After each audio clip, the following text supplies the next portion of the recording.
Neighborhoods of Seoul, industrial zone, in a gloomy, deserted place, bandits are carrying out their showdown and someone is very unlucky. The man sitting on the ground is wounded, and the last minutes of his life are already numbered. Park Kang-tae is his name, and he feels only pain, despair, and impotent rage. His killers are ruthless and are going to finish the job. Not even a drop of sympathy is visible in their faces. The only thing they can do for him is let him smoke his last cigarette. His former comrades have only one request to the hired killer: finish off our brother with one blow so that he does not suffer. The killer also asks for forgiveness from the victim, because they were connected by many years of work in a gangster group. Certainly.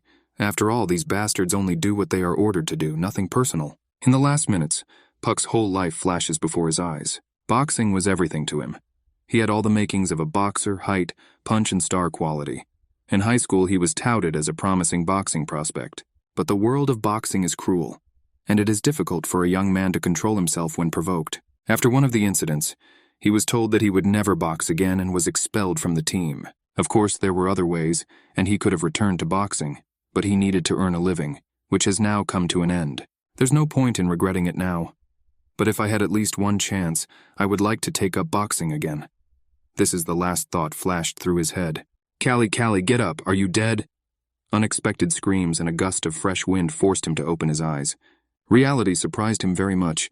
He did not understand what was happening. Did I really die from a knife attack? How could I have changed so much, and why am I called Kalli now? What's happening? A few days later, the group of men reported that the losers of the match would go to the mine, and those who win will be left at the boxing school. If you don't want to go into the mine, train as if this is your last training in your life, the instructor told them. Listen carefully. I will name the pairs in which you will now unite. Torres and Maros, Undat and Bazan, Kizo and Damien. The coach named and named more and more new pairs. Kalli was paired with the big guy Sleet, who was a full head taller than him, and much broader in the shoulders. The pairs called up now will play a match that will take place in a week. Before that, they will have to train hard. Kalli understood perfectly well that selection was carried out on the principle of strong and weak. Mines are a dangerous place, where in the 21st century many people die from accidents and lung diseases. The environment there is terrible. Therefore, you need to do everything possible not to end up there. You need to win at any cost. At this time, the coach told Kalli to follow him for an important conversation. He said that the Kala would not be able to compete, and he suggested that the master transfer the Kala to another owner. Kalli calmly listens to her mentor. He understands that with such a body he will not survive in battle, because he's not a boxer.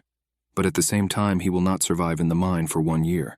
Hence his decision to take part in the competition in a week. Instructor surprised by this decision, because before this Kalli could only cry. But Kalli is firmly confident that he will participate in the competition. On the way to the training camp, Kalli thinks that until recently he was a gangster named Park Kang-tae, who lived on Earth.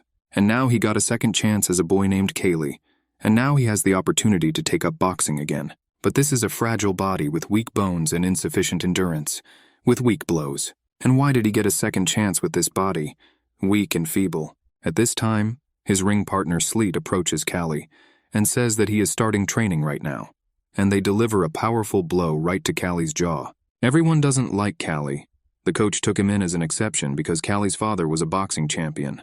That's what everyone in the training camp says. But the rest think that this weak bastard should just die and not take someone else's place. To everyone's surprise, if before Kalli simply ran away, now he is holding on and ready to fight. He also threatens his huge opponent and promises that after the competition, he will be taken to the mine. An enraged Sleet attacks the skinny boy with the desire to finish him off with one blow. This is a huge fist, Kalli thinks, and with such a body it is absolutely impossible to withstand this blow. It seemed time slowed down and a huge fist, like an inexorable steam hammer, rushed towards Kalli, who could not move from horror. But at the last moment, the former boxer's instincts kicked in, and his fist flew a few millimeters from the boy's jaw. This surprised many students, because no one expected this from Kalli. "Oh, you little rat!" Sleet exclaimed and swung again. This time he put all his anger into the final blow. Instantly, Kalli calculated the trajectory along which the fist was flying, and with an elusive movement, deviated. Delivering a blow, the enemy opened up and Kalli's fist crashed into the unprotected solar plexus. Nobody expected this. The jaws of those watching dropped. But unfortunately, Sleet's next blow hit the target and Kalli sprawled on the ground. The young boxers left celebrating their victory, and they said that no one likes this little kid anyway. The beaten Kalli lay on the ground and thought about why he had not noticed before that weight and muscles are not the most important thing in boxing. And coordination and reflexes are also very important. Hand-eye coordination allows you to see every grain of sand that falls and follows its movement. And reflexes help you dodge all blows. I will do everything, the boy thought, that is in my power and even more. But I will not go into the mine. I must win. I must survive no matter the cost. 20 years ago, there was an uprising of armored gladiators that was so large that even regular government troops could not cope with it. A kingdom that barely put down a rebellion later abolished the system in which slaves fought gladiators with swords. From this time on, masters of fist-fighting began to appear who could destroy the enemy only with their fists. This gave the audience even more pleasure than bloody gladiatorial fights. Kalli learned all this during his time at the training camp. Every morning the fighters went out to train under the guidance of their coach. Overcoming the pain in his weak body, he tried to keep up with the others, despite the fact that the coach was ready to make concessions to him. But Kalli knew that in this place, if you don't have the strength, you won't survive. And he tried his best. The main mentor also noticed success in Kalli's training and could not understand what was happening until he heard a conversation between two students about how Kalli began to show abilities after he was severely beaten, after which he lay as if dead, and the boys got scared and ran away.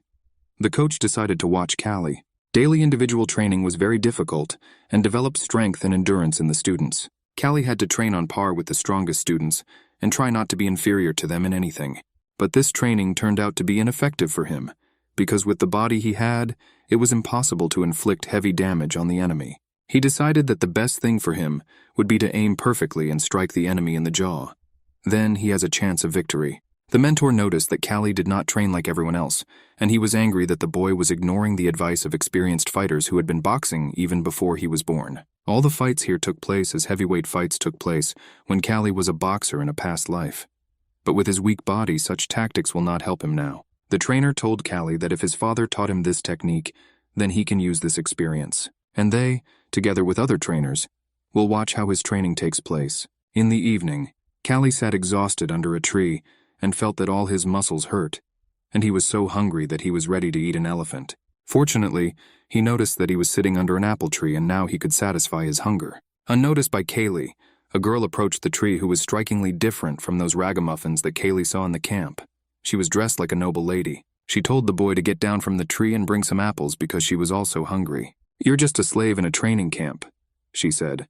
"Remember, this garden belongs to a noble family and you will be punished if caught here." "Do you know who I am?" asked the girl. "I am Azalea Aegist. My father, Baron Gadolf Aegist, is your master. Now say your name, slave." Kalli introduced himself to the girl, and she said that she would forget about this incident in the garden and would not demand that he be punished because he gave her an apple. Well, if he gets caught again, he won't be able to avoid punishment, so he better get out of here quickly. Kalli took the opportunity and ran away, and the girl thought that he was too weak for boxing. Kalli continues to train according to her system and is already achieving some success. This starts to worry his opponent Sleet, because he remembers how Kalli fought him. Taking advantage of the fact that the trainers left the site, he wants to deal with Kalli and show everyone who is the strongest here. "I will strike him in the face with the first blow," Sleet thought, "and then I will smear him on the ground." Anticipating quick reprisals, Sleet came too close to Kalli and suddenly received a strong blow to the jaw. Kalli was very surprised and said that he was just training and didn't even notice how the thug approached him, so the blow was completely accidental. Sleet had no choice but to turn around and leave. Kalli knew very well such scoundrels as Sleet. When in a past life he was a gangster, they always pounced on the weak to show their strength, and they had to give a tough rebuff. However, other boxers noticing this incident realized that it was no coincidence that Sleet received such a blow. And although Sleet pretended that nothing had happened, the other students noticed that Kalli had changed a lot and became much stronger and more determined. They saw this determination in the eyes of Kalli, who no longer cried but entered into battle. Even Torres, one of the strongest fighters, paid attention to Kalli's success. But all this only caused laughter from Sleet, who was sure that after the fight with him, Kalli would end up in the mine. In the mansion, the Baron discussed preparations for the match with the coaches and was pleased with how everything was going. The coach described Torres as an aggressive and experienced fighter, with a good balance of strength and agility, who can lay claim to the champion title. "Unfortunately," the Baron said, "the popularity of our training center is falling and we even had to send some of the slaves to the mines due to financial problems. That's why I want," the Baron continued, "to invite commoners to the match and even pay them some money. They'll probably enjoy a good fight." The head coach did not object to his owner, but thought that, first of all, the school was losing popularity due to the fact that its owner was too greedy. Baron Egist has been running the school for over 15 years. If in the first 5 years, he took care of experienced fighters and treated each person with care, then in the next 10 years, he forced them to train and fight too much and they all died out. He received a lot of money from his school, but did not invest in development and spent it on the whims of his family. But the coach was silent about this. Azalea suddenly expressed a desire to watch this match too, although she previously considered these fights barbaric. The coach and her father tried to dissuade her, because it would be too cruel a sight for such a young lady. But Azalea stood her ground, because deep down in her heart, she really wanted to see how this boy Kalli, whom she met in the garden, would fight. On the day of the fight, everything was ready. The ring, the stands were filled with people. Everyone was waiting for an interesting match. It's time for Kalli to enter the arena and show what he can do. The crowd cheered for the first winner, Torres, who quickly dispatched his opponent. And now the time has come for the battle between Slit and Kalli. It would seem that everyone could have predicted the outcome of this battle. Azalea couldn't understand how such a fragile boy could fight a huge muscular fighter. Anxiety crept into her heart. The coach had the same opinion, who believed that to win you need excellent physical shape, because only it gives the necessary strength to strike. The fighters entered the ring, and Slit immediately advised Kalli to quickly give up. Otherwise, if he entered into a fight with him, Kalli would never have any health. If your abilities were as good as your mouth, you would have already become a champion. Kalli answered him and prepared for battle. But still, Kalli understood that the difference in physical form was too serious, and his opponent had practically no vulnerabilities. In order to deliver a decisive blow to Kalli's jaw, 2 things had to be done. The first was to force the enemy to bend. But Kalli didn't have time to finish his thought when the enemy attacked, and the only thing Kalli could do was dodge the blows and run away. The people in the stands were very dissatisfied with the fact that they did not see the real battle, and the chase for the cowardly cat was unfolding before their eyes. But then the unexpected happened. In pursuit of Kalli, Sleet was more tired than if he had simply attacked him in battle. However, he remained still a powerful and strong opponent, and a terrible blow that overtook Kalli and broke several of his ribs knocked him to the ground. The audience at the stadium exploded in delight, expecting imminent reprisals against a weak opponent. The judge started counting 10, 9, 8. It seemed it was all over, and Kalli's fate was sealed. But despite the broken ribs and the coach's offer to end the fight, the former gangster Pak, in the body of a frail boy, was not going to die a second time. His ribs were broken and he could not move quickly or strike hard. However, he managed to dodge a heavy fist that was flying straight into his face, and instantly strike the enemy's unprotected jaw. All this happened in a matter of seconds, and no one even noticed how he did it. Sleet fell to the ground as if knocked down, and the referee began his countdown 10, 9, 8. Kalli is declared the winner. The judge shouted and raised his flag. How could this happen? What's happened? We didn't understand anything. The spectators in the stands sat in bewilderment, and the winner at this time promised himself that he would not ruin his second life, as he ruined the first. A week later, the slave traders arrived, and half the school's students were sent to the mines. Now there were only no more than 10 people left on the training ground, and the training center was quiet. Kalli was brought to a guest's mansion in shackles, as was the way to lead slaves. For the first time he came to this house and looked at everything around with interest. Kalli was brought at the request of Azalea, who was waiting for him in her room with a cup of tea. When the girl was alone with Kalli, she offered him some fruit, and then started talking about what she wanted from him. She started the conversation from afar, and Kalli could not understand where she was leading. She said that she was impressed by the fight and how she won it with one blow. Everyone around, including her and her father, thought that this was an accident or a coincidence, but Kalli knew that it was not so.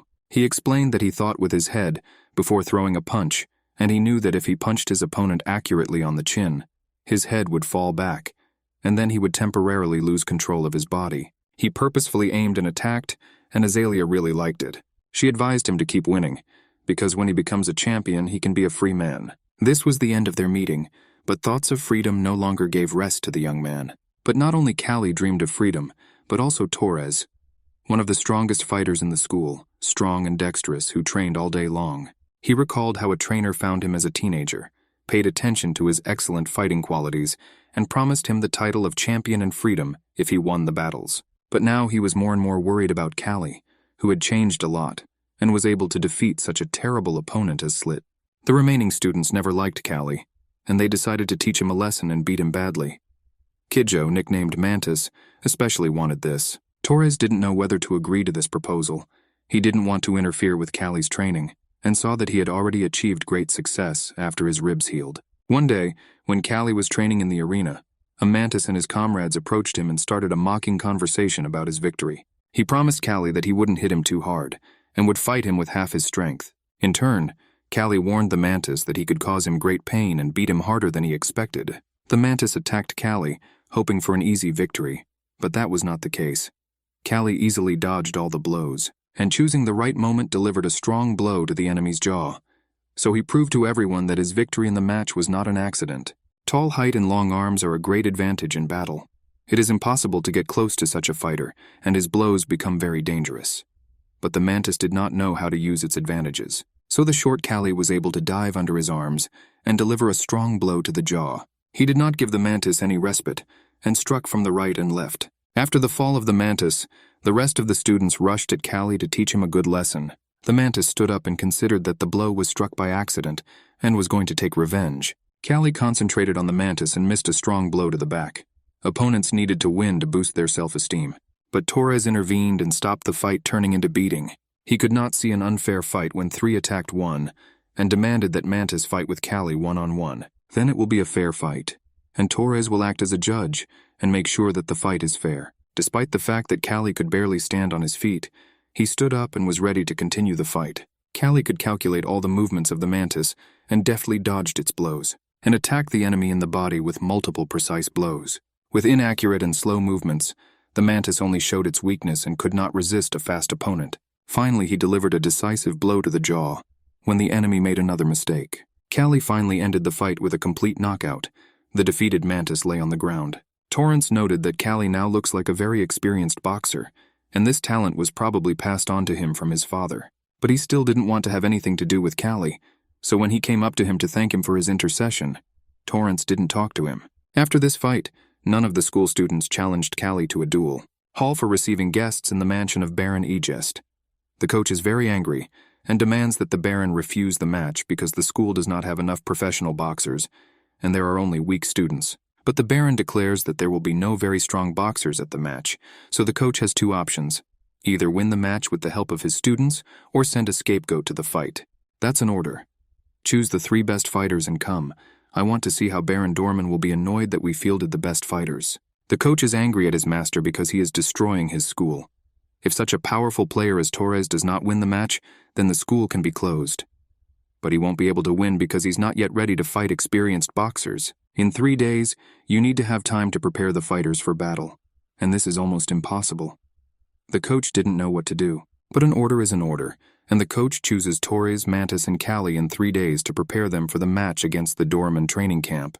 Torres is not sure that their team can win, and he directly tells the coach about this. The coach is sure that the team with this lineup will never be able to win, but he has no choice but to start training. He has no other fighters. The coach puts Torres in sparring with all the school teachers and orders him to train all 3 days with full dedication. Mantis needs to deal with his fear if he wants to hold his own in the match, and Kalli's trainer can't offer anything because he doesn't know how to train him and chose him only for his last fight. So Kalli must decide for himself how to train. The coach tells Torres that despite the fact that his opponents are experienced fighters, they are the same people and also fall from blows. You need to feel like a winner, even when your legs give way from fatigue. The main task of a fighter is to convince the enemy that he is fighting an immortal monster. Leaving for a break, Torres notices Kalli, who is training alone on the field. Kalli reasons that in 3 days you still won't build up muscles, so it's better to train your reflexes. So he asked his partner to just throw stones at him. Dodging stones, Kalli trains her muscles, legs, and reflexes, and this is a completely new training method that no one knew about yet. In the evening, fighters from Dorman's school arrived. Strong, healthy, adult-trained fighters. They immediately began to show their strength and beat up the school students. It didn't get to the point of serious injuries. It was limited to only bruises and contusions, but the students of the Egest school were very scared, and they stopped believing that they could win. The coach had to restore order with a strong hand because such panicky moods could affect morale. The coach understood that if his team lost, the school would be closed and this would be a disaster for both him and his players. Kalli looked at all this and thought that the upcoming battle would be interesting to the townspeople. But Baron Egest is most interested in victory because defeat will hurt his honor. This is a battle between two training schools, each of which was famous for its great victories and great champions. Now one of them will have to disappear if it loses this battle. After 3 days, a ring was set up in the arena. Judges were seated, stands were built, which were filled with a huge crowd of people. Everyone was interested in the upcoming match, and everyone was waiting for exciting fights. The coach gave the last instructions to his fighters and advised that if they feel that they are losing, they should raise 2 fingers up. It's better to be defeated than to become disabled. Mantis was the first to participate in the battle. He was very scared and not sure that he could win. Kalli shouted after him not to get close to his opponent. "You're an idiot," exclaimed the Mantis. "In boxing, you need to be close to each other in order to strike." This advice angered him even more. Baron Doraemon's school presented a 14-time champion, a strong and mature fighter with huge muscles. The Mantis decided that his last hour had come, and he would never be able to defeat such a formidable opponent. "Your fighter is too young." His competitor Doraemon addressed Baron a guest. Damn, coach thought a guest couldn't field a more powerful fighter, and said out loud that the fight hadn't started yet. And then the gong sounded, and the enemy immediately attacked the frightened Mantis. The attack was fast and powerful. The Mantis had difficulty dodging the hail of blows that rained down on him, and it seemed to him that a cannonball flew past him. The stands were dissatisfied with the fact that they did not see the real battle, and demanded that the praying Mantis not shy away but join the battle. Mantis was distracted by shouts from the stands and missed a powerful blow to the body. This blow knocked all the air out of his lungs, and he fell almost unconscious. The enemy has already celebrated victory. The referee started counting down. 10, 9, 8, and the Mantis could not get up and fight. His consciousness became foggy. If he lost the fight and didn't land even one blow on his opponent and left the training school ignominiously, this caused Kicho to rise to his feet, much to the surprise of his opponent. And then Mantis remembered how the coach explained to him why he lost when he fought with Kalli. The coach told him that although Mantis has such advantages as tall height and long arms, he does not know how to use it, and Kalli perfectly understood his weaknesses, and therefore won. Always be calm. Don't be afraid. Don't let your opponent get close. Intercept the attacking opponent and strike using your long arms. Then you will succeed. The praying Mantis did so, and delivered a strong blow straight to the fighter's jaw. Strong joy and a feeling of victory gripped the Mantis. He felt jubilant and delighted that he was able to overcome himself and take advantage of his advantages. The stands were delighted or applauded the unexpected wonderful blow and the fighter's ability to fight. Everyone noted that Kicho's fighting style is very similar to the stance of a praying Mantis when it enters a fight. Kicho's opponent was thinking that it would be very difficult to strike and get close to the Mantis. Swinging, he was about to deliver the final decisive blow because he no longer had the strength to fight for a long time. But Kicho was able to dodge. Seeing that the enemy had opened up during the attack, Mantis was able to take advantage of this and strike again. The referee declared the Mantis the winner, because the second fighter was deeply knocked out and could not get up. Baron Egest's joy was stormy and genuine. He did not expect that his fighters would show such skill. The next battles must also be won. If you lose, then everyone will go to the mines and die there. The Baron betrayed the trainer and fighters. Torres was the second to enter the battle, and his opponent Molga was several levels higher and stronger. The battle began and Torres quickly attacked the enemy. Molga defeated strong fighters 18 times and gave no mercy to anyone. But Torrance did not pay attention to the fact that the enemy was more experienced, stronger and more bloodthirsty than him, but simply fought him with all his might. Thanks to his fierce attack, he was able to overcome his opponent's defense and deal him a powerful blow. The spectators in the stands roared with delight. They had not seen such a magnificent fight for a long time, and encouraged both boxers with joyful shouts. To his deep regret, Molga could do nothing to counter the frantic attack of young Torres, and one of the blows knocked him down. He could no longer rise. The referee finished his count and Torres was declared the winner. Now everything depended on whether Kalli could collect all her skills and win. Determined to snatch victory at all costs, Kalli entered the ring. His opponent was 11-time heavyweight champion Burrito. There was laughter among the spectators in the stands and in the box when Kalli entered the ring. Many spectators had children who were bigger than this fighter. I was looking forward to the fight, and the Baron's daughter Azalea had already admitted even to herself that she came only because she wanted to watch the fight in which Kalli would participate. Baron Doraemon was sure that a fighter from his school would win this fight, and his mood improved greatly. Burrito was very fast and dangerous, as Kalli immediately realized. He could easily block all his blows, and if he hit Kalli, he would immediately knock him out. So Kalli had no choice but to dodge the blows and try to find a weak point in her opponent. Kalli moved so quickly around the ring that Barito could not land the finishing blow. Baron Dorman angrily pounded his fist on the armrest of his chair. He was sure that his fighter would win instantly.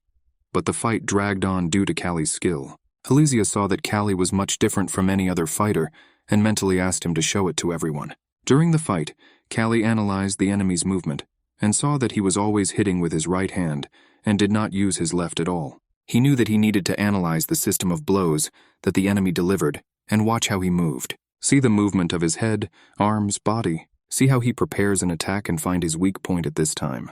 And although Kalli was not sure whether he, inhabited in this fragile body, would be able to deliver a very strong blow, but his experience, his feelings, and his vision of the battle gave him confidence in victory. It was in this way that Kalli, having felt the enemy's weak point, slipped under his raised hand and hit him in the head. I won't let my opponent come to his senses right away. He struck a second blow even stronger than the first. Everyone who saw this fight was amazed that a fragile young man, practically a child, was able to fight with an experienced fighter.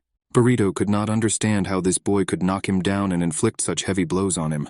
At the same time, Kalli mentally begged Barito to give up because his right hand was already very badly injured from such strong blows and was not working well. Barito realized that he could not defeat Kalli in a fair fight. He took a handful of sand from the ring and threw it right into Kalli's eyes in the hope of blinding him and then destroying him.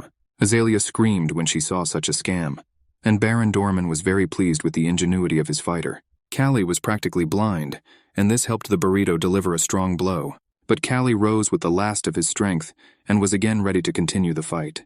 Now you're finished. The angry boxer roared and attacked the young man with the goal of ending him forever. I need to stay calm. Kalli mentally told myself I can't panic or I'll die. I have already completely finished the analysis of the fight. He always starts with the right hand, and Kalli interrupted the attack of the Barite rushing at him with a powerful blow, which he delivered by ducking under his right hand. The Barito couldn't get up anymore and fell unconscious on the field of the ring. Kalli became the winner to the jubilant screams of the crowd who did not expect such an outcome, and that the match would be so interesting. Azalea was amazed, and did not regret at all that she came to watch this match, and her interest increased. The coach couldn't believe that their school was the winner. Baron Gadolf celebrated with a celebration at the school, and fed the students delicious food. 2 months later, autumn has arrived and harvest season has arrived. School students collected potatoes and other vegetables from the field in order to take them to school. Many people didn't like it, but Kalli suggested that moving potato boxes should be considered strength training. Kalli's body has undergone many changes. She has become much larger and stronger. The peasants asked if there would be boxers at the Duke of Wesley's harvest festivals, but the disciples were not allowed to be at this festival. The main feature of this festival was boxing. Baron Aegist was a relative of the Duke who organized this festival. The school of Doraemon and Agesta competed under the sponsorship of the Duke, but students could not participate in battles. We'll have to wait a whole year to participate in the battles at the festival, thought Kalli. But the year flew by very quickly. In the reception room of Baron Agest, the coach asked his master to give him 1 more year to train his students. The Baron refused him this because the Duke personally asked in a letter that 3 famous students of the school should participate in the ducal festival. The Duke of Wesley is one of the 5 dukes of the kingdom, and it is impossible to refuse his request. All invitees must arrive at the Duke's palace the day after tomorrow, and from that moment on, the 3 students are considered professional boxers. Now all 3 fighters have a mark saying that they belong to the school of Baron Agest. On the way to the Duke's palace, Azalea spoke to Kalli and advised him to show everything he could do at the festival. Kalli kept remembering this conversation on the way, and the girl's beautiful face stood before his eyes. Night fell, and the travelers decided to make a halt to rest and then move on. Azalea was tired, and decided that it was time for her to sleep, and her father went out to talk to the guards. Despite the fact that the guards told the Baron that at this time there were many robbers prowling the roads and that he needed to move quickly, the Baron insisted on a halt. In the bushes, the boxers heard some rustling, and Kalli told the Baron that they needed to leave here. The Baron angrily advised him to mind his own business, and at the same time a sharp spear pierced the head of the knight who was guarding them. The Baron's detachment was attacked by unknown people and had to fight. The hail of arrows gradually decreased, and a gang jumped out of the bushes. There were a lot of robbers, and their intentions were very serious. Kalli asked the trainer to remove the shackles from them, because there were too many bandits and too few guards, and the boxers could help in the battle. The coach saw how serious the situation was, and immediately released the boxers and told them that protecting the Baron and his daughter was their first priority. One of the bandits screamed, "I found them," and attacked the boxers. A huge sword flashed in the moonlight, but Kalli managed to dodge the sword and its blow. The robber flew to the side and the boxers ran. Kalli ran with all his might to protect Azalea. The guards guarded the Baron and took him to a safe place. The Baron shouted to Kalli that his daughter was in the carriage and Kalli rushed there. But he was overtaken by another robber, who also rushed to the carriage wanting to find money and jewelry there. It was not possible to stop the bandit. It was a strong and dexterous scoundrel who was able to throw Kalli a few steps back. And then the bandit opens the door of the carriage and sees Azalea, frightened and trembling. Grabbing the girl, the bandit easily, as if not feeling the weight of the captive, ran with her in an unknown direction. Baron East screamed in despair, and Kalli ran after the kidnapper and promised the father that he would return his daughter. The chase stopped on a cliff, at the bottom of which ran a stormy river. There was nowhere to run further. Then the bandit put his captive on the ground, pulled out his sword, and told Kalli that he looked like a slave and would he like to join the bandits. In a previous life, Kalli had already gone down this path, and he indignantly rejected any attempt to become a gangster again. "Then you're done," exclaimed his opponent and waved his sword. Based on the bandit's movements and the way he wielded his sword, Kalli realized that this was a former gladiator. "I'm a gladiator and I have 42 victories," the bandit exclaimed and attacked the young man. With such an experienced and armed opponent, Kalli was doomed to defeat, so he simply dodged the ball, slipped under the bandit's arm, grabbed Azalea in his arms and ran as fast as he could. He had no choice but to jump into the stormy river and swim with his burden. The fugitives went ashore and found a small grotto in which they could hide from pursuit. Kalli disguised the exit. Azalea was so cold and wet that she begged her companion to light a fire. But this was impossible to do, because all the branches were wet and in addition, the robbers could find them by fire. Azalea was still shivering from the cold in her wet clothes, and the only way Kalli saw to warm up was to take off these clothes and dry them. In wet clothes, you could catch a bad cold and even die. The proposal to take off her clothes made Azalea so angry that she even for a minute forgot how cold she was. How can she, an aristocrat, undress in front of her slave? But Kalli explained to her that this was a necessary precaution. He would turn away and not look at her. And if she gets sick and dies, then her father will kill him. Azalea followed Kalli's advice. She took off her clothes and laid them out on the stones to dry, but she did not feel any warmer. Strong trembling shook the girl. Kalli was also shivering from the cold and understood that they wouldn't last that long. There were only two options. Either start moving actively, or hug and warm each other with their bodies. The young man and the girl did not have the strength to move, so they hugged each other and sat there all night, warming each other. Morning came, and Kalli and her companion went to the camp. Their clothes were dry and they were no longer afraid of the cold. They had to go upstream, but Azalea was very afraid that they would meet bandits. To which Kalli said that you need to rely on luck and move forward. Azalea walked along the road and thought that Kalli was a mystery to her. He does not behave the way slaves usually behave, and at the same time he is completely different from all the men she has known. On the one hand, he is still a boy, and on the other, an adult man. But with him I feel simple and comfortable, and I enjoy being around him, thought Azalea. The bandit was waiting for the fugitives in ambush, and thought that he would kill this little scoundrel as soon as he saw him. To his great joy, two familiar figures appeared right in front of him.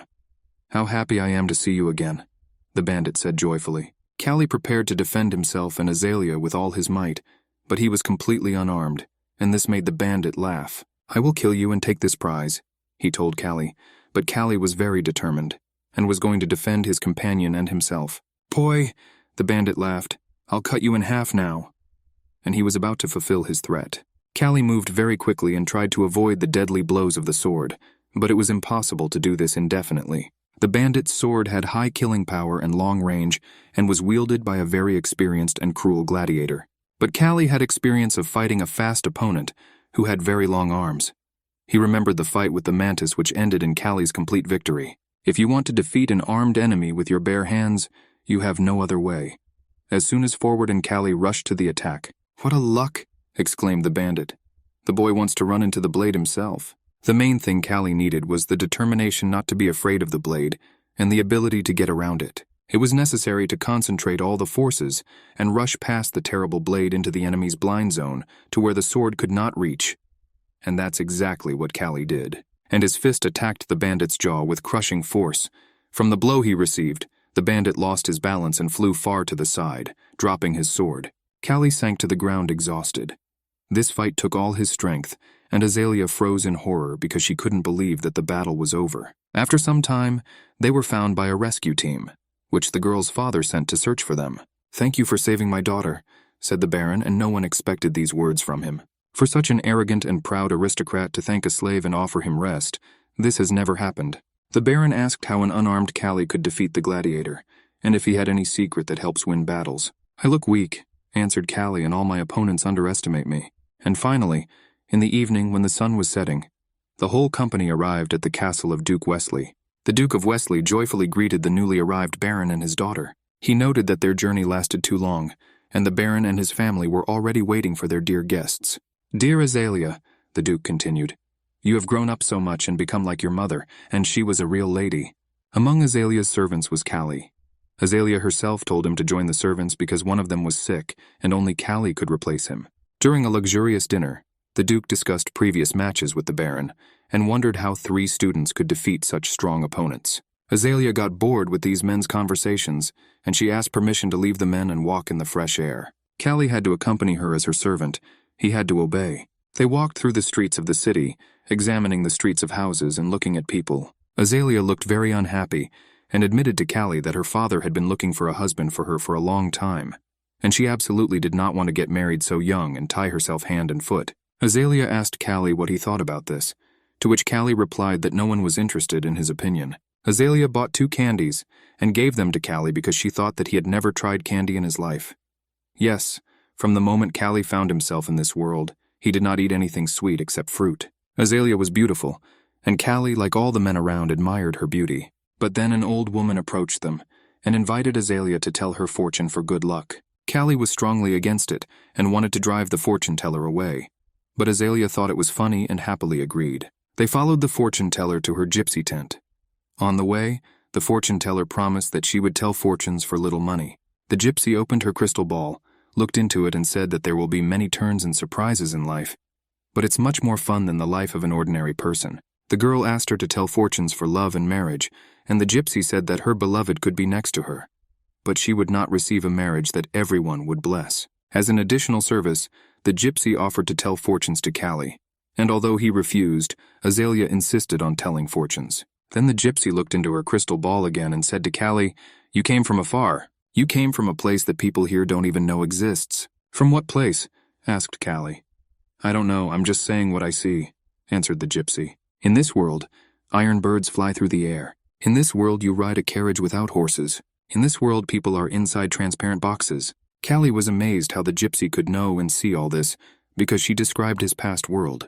The gypsy adds that Kalli has extraordinary energy, and an angel is guiding his path, and he is destined to become a great fighter.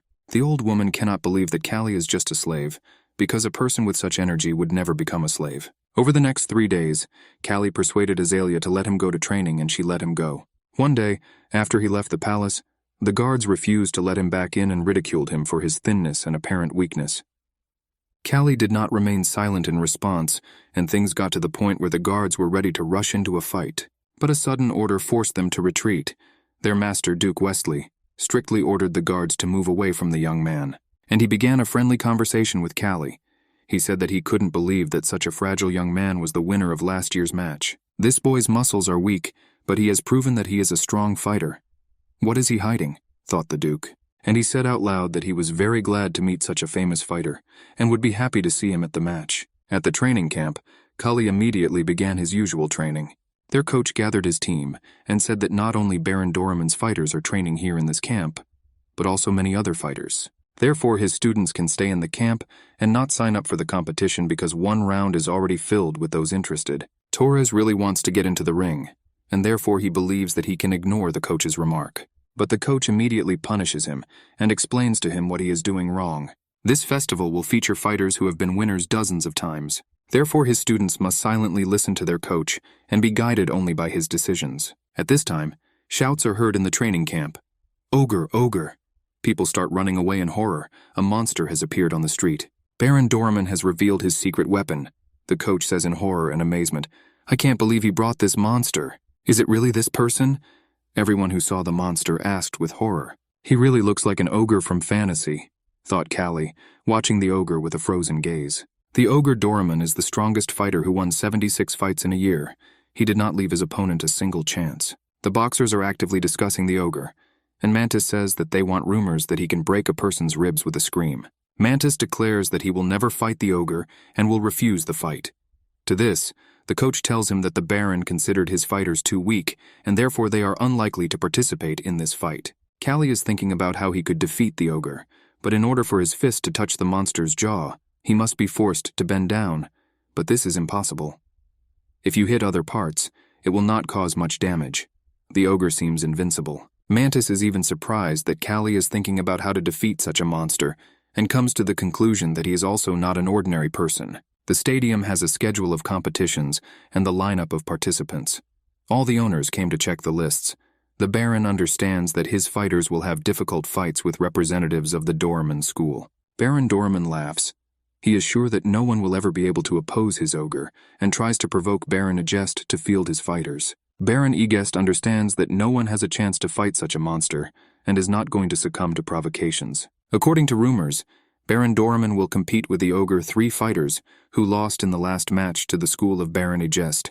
This is of course a death sentence for all 3. According to the schedule, Torres will fight on the first day, Kalli and Kicho on the second day. The ogre will also fight on the first day, but with other fighters. The first day of the match, the main stadium of the city. All the stands are packed with spectators. In the ring there is an ogre and a very frightened fighter. The fighter understands that the ogre is tens of times stronger than him, and it is impossible to win this fight. One can only hope that he will miraculously survive. The monster drives the man into a corner and looms over him like a huge granite rock. His eyes burn with red fire, and his whole appearance suggests that he is ruthless. The terrible blow of the fist is like a hammer blow. It is impossible to evade it. This fighter is fast as lightning. The spectators in the stands explode with shouts, "Kill him, finish him!" The people are waiting for the bloody end of the battle. "I give up! I give up!" The fighter shouts. "You are a winner, I admit it." But no one is interested in his screams anymore. The audience wants something different. The ogre answers, and they both know perfectly well what the spectators in the stands want. Amid the frenzied screams of the stadium, the ogre fighter is about to deliver the decisive blow. It's all over. The blow is struck and blood sprays in all directions. The jubilant howl of the stands drowned out the last cry of the victim. In this and in my past life, I have seen many deaths, but none were as terrible as this one, Kalli thinks. But fortunately, he notices that the ogre has no professional skills, but only brute strength and animal rage. Mantis discusses with his friends the possibility of defeating the ogre, but they see no possibility. And Torres notices that the ogre has no desire to defeat the enemy, but has a great desire to kill him. The Wild Boars of Egest's team started the competition in the first round. Torres competed. Torres never gives up and knocked out his opponent. This duel was one of the best fights of the day. Kalli has to fight tomorrow, and he is thinking about his fighting technique. "Kalli, do you like boys?" The unexpected question makes Kalli open her eyes in amazement. It was Azalea who quietly approached him. "Why did you decide that, lady?" Kalli asks. "Because all the boys get excited when they see me, and you are always too calm. I came to see you today because tomorrow maybe I won't see you anymore. After all, so many soldiers die here." She continued. "My life doesn't matter," Kalli answers. "After all, I'm not a noble sir. I'll bet on you to win," Azalea says and gives Kalli an apple. "You don't have to worry, miss. I will definitely win," speaks. The next day, all the stands were filled with spectators, and Kalli is preparing for her first fight at this festival. He became much stronger and matured, his muscles became much larger, and his biceps grew stronger. A veteran with 21 victories from the Wedeman training camp came up against Kalli, Ironwall Caesar. Caesar's opponent looks like dwarf. This newcomer has already won one fight against an experienced fighter. Kalli is the next fighter from the Egest training camp. The audience laughs at Kalli's appearance and asks if he ate well, and why is he so thin, and only Azalea is sure that Kalli will win. This fighter is Caesar. He will receive recognition today. In the future, he will be a great champion. With these words, an unfamiliar young man approached Azalea. "And I think that the boy from our school will win." Azalea answered. "In boxing, the most important thing is physical data," answered the young man. "I know this well. I even fought myself." Azalea listened with boredom as he boasted to her. "Let's make a bet," she suggested. "I'm betting on my fighter." "Fine," her interlocutor agreed. "If he loses, you will go on a date with me. And if he wins, you will buy me the ruby necklace that I saw in the store," Elise answered. In the ring, the fighters were preparing for the start of the fight. Caesar said that he does not feel any personal hatred towards Kalli. He will easily defeat him and let Kalli blame his trainer for putting him in this fight. Kalli replied that there is no need to wag his tongue, and the fight will show who will defeat whom, and stood up. Caesar attacked his opponent with the desire to knock him out with the first blow, but Kalli deftly dodged his blows.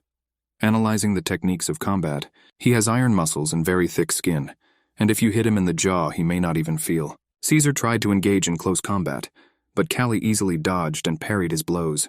Caesar felt that he was already starting to get tired, and hoped that the enemy was just as tired, and would soon not be able to escape his blows so quickly. The unfamiliar young man was already completely confident in his victory, but the experienced spectator does not think so. Kalli is simultaneously on the right and left and above and below and instantly reacts to danger and attacks in response. Is this really the fighter who knocked down the strongest player, Baron Dorman? They say that he defeated him with his eyes closed. Is it true? Azalea sat with a calm face. It seemed that she was even bored, but in her heart she sang with joy. At this time in the ring, Caesar hoped to knock out his opponent with one blow, and Kalli wanted to wear down the enemy and deal him a decisive blow at the right time. Finally, Caesar lost the last of his stamina, and Kalli realized that he should not miss this chance. Having broken through the enemy's defense, he struck him in the body, from which Caesar's ribs broke. The trainer, watching the battle, noticed that the blow that Kalli delivered was excellent, because he used the muscle power that he had built up with his training. This is no longer the attack of a weak fighter who used the weight and strength of the enemy. Now Kalli strikes with her pure strength. Kalli's blows were accurate and strong, and Caesar could not oppose anything to them. Caesar's thick muscular armor was destroyed under Kalli's blows. Strong blows hit his body, back, head. It was like hitting a lot of arrows that hit the target. And with the last powerful blow, Kalli sent his opponent into a deep knockout. Caesar was lying on the ground. The referee was counting, but Caesar could no longer get up. Incredibly, he won this fight, and the stadium welcomed the champion. "I'm waiting for the necklace you lost to me," Azalea said cheerfully. "This is my boxer. I took care of him. I raised him." Baron Aegis rejoiced. Kalli turned to the box in which the Baron and his daughter were sitting and made a gesture that meant gratitude. The Baron decided that he dedicated this to him as his master, but Azalea knew who this gratitude was intended for. The commoners and all the nobility were very impressed by the fight that they all saw and asked the coach about the new talented boxer. Despite this, the coach told Kalli that this was just the beginning of his journey, and he still had hard work to do. Kalli's whole body hurt, but it didn't mean anything compared to the surprise his friends felt after they saw the new fighting technique. Soon it was Mantis's turn to fight, and although he really wanted to win, and the screams of the spectators who greeted the winner were in his ears, he was very worried that he would not be able to fight well. Kalli advised him to take advantage of his long arms and height and play the match the way he was used to, and thanks to this advice, Mantis won and his joy knew no bounds. Azalea called Kalli to her place to discuss the duel, and told him what kind of bet she made. At this time, a baron came running looking for his daughter. Some important person really wanted to meet her. It was the second son of the noble Joseph family, who became interested in the red-haired girl, and quickly found out who she was. Azalea thought with sadness that the young man knew that she was from the family of a baron, who was much lower and poorer than his father, and she was helpless in front of his desires. The Villena family is a prestigious family, with significant influence in the country's politics. Therefore, the baron joyfully introduced his daughter to the son of such a rich and influential nobleman. Villain took out a ruby necklace and gave it to Azalea, saying that it would go well with her red hair. Azalea felt very ashamed, but out loud she said that she was very grateful, and Joseph replied that despite the fact that he lost the bet, he hoped that she would go for a walk with him. In her heart she wanted to run away, but her father said that she would be happy to go for a walk, just to change clothes. When Azalea came to her room, she flatly refused to go on a date with the Duke's son, but her father asked her not to do so. He asked her to take a closer look at the young man and find the good sides in him, because he really hopes that Azalea will make a good match. Azalea promised that she would go on a date once. Kalli, who served as Azalea's bodyguard, thought about what a pitiful person the Baron was. He runs a boxing school and has no idea about boxing and is already on the verge of ruin. At this time, Villain came up to him and began to shout because of Kalli's victory. He had to spend a lot of money, and soon it will be nice to see Kalli fall into the arena, beaten and defeated. The date between Azalea and Villain took place on the shore of a picturesque lake, accompanied by many servants. Kalli thought it was not good that a girl was dating such a two-faced scoundrel. The weather was good. The sun was hot and Kalli was remembering his past life. He recalled the fights in the ring he participated in when he was a professional boxer. He was ruthless and self-confident. No one could get up after his blows. Cruel morals reigned among the boxers and great competition. Cruelty flourished, and in one of the fights, the opponent broke his arm using dirty methods, after which Park Kang-tae, that was Kalli's name at that time, became a bandit and used violence, as if he was taking revenge for his broken fist. If I could go back, he thought, I never would. And then his sleep was interrupted and he woke up in horror. He thought that if he had a second chance and managed to get his old life back, he wouldn't live like that. At this time, a maid jumped out into the clearing and called Kalli that his help was urgently needed. Velan lost control of himself from drinking wine and now demanded a reward from Azalea for spending money on her ruby necklace. It was impossible to imagine that a noble gentleman would insult a lady like that, and Azalea resisted with all her might. In response, Velan hit Azalea and she fell to the ground. He completely lost his mind. Kalli rushed to the girl's defense, not believing his eyes. No nobleman had ever raised his hand against a woman in public, but Kalli's path was blocked by Velan's servants, who said that they would not allow the slave offspring to see their master. If you try to stop me, I don't guarantee that your arms and legs will be intact. Are you ready for that? Kalli said. One of the servants said that he fights no worse than a stupid boxer and immediately received a blow to the eye. He cowardly ran away, shouting to his comrade that he was coming for help and they should detain Kalli. The servants did not at all want to sacrifice their health and their whole arms and legs. And at this time, Velan attacked the defenseless girl and demanded to pay him for the necklace. A sharp blow that Kalli gave him with his foot threw the scoundrel far to the side. "Scoundrel, how dare you touch me?" the nobleman shouted with surprise and indignation.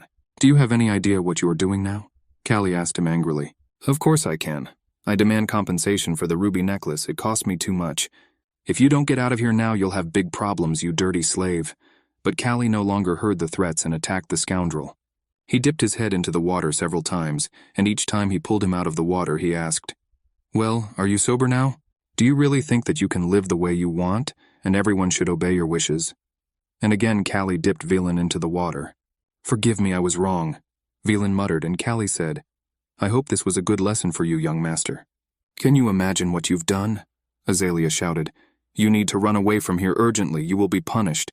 At this time guards appeared, brought by servant Velena. "Kill this scoundrel right now," shouted the beaten son. The rumor that the Duke's second son was beaten by a slave quickly spread among the nobles who came to the harvest festival. To make sure that our family does not become a laughing stock, this slave must be executed immediately. Velan thought so, and I will make sure that the family of Baron Egest will never again be strong and influential and will disappear. Baron Egest was furious.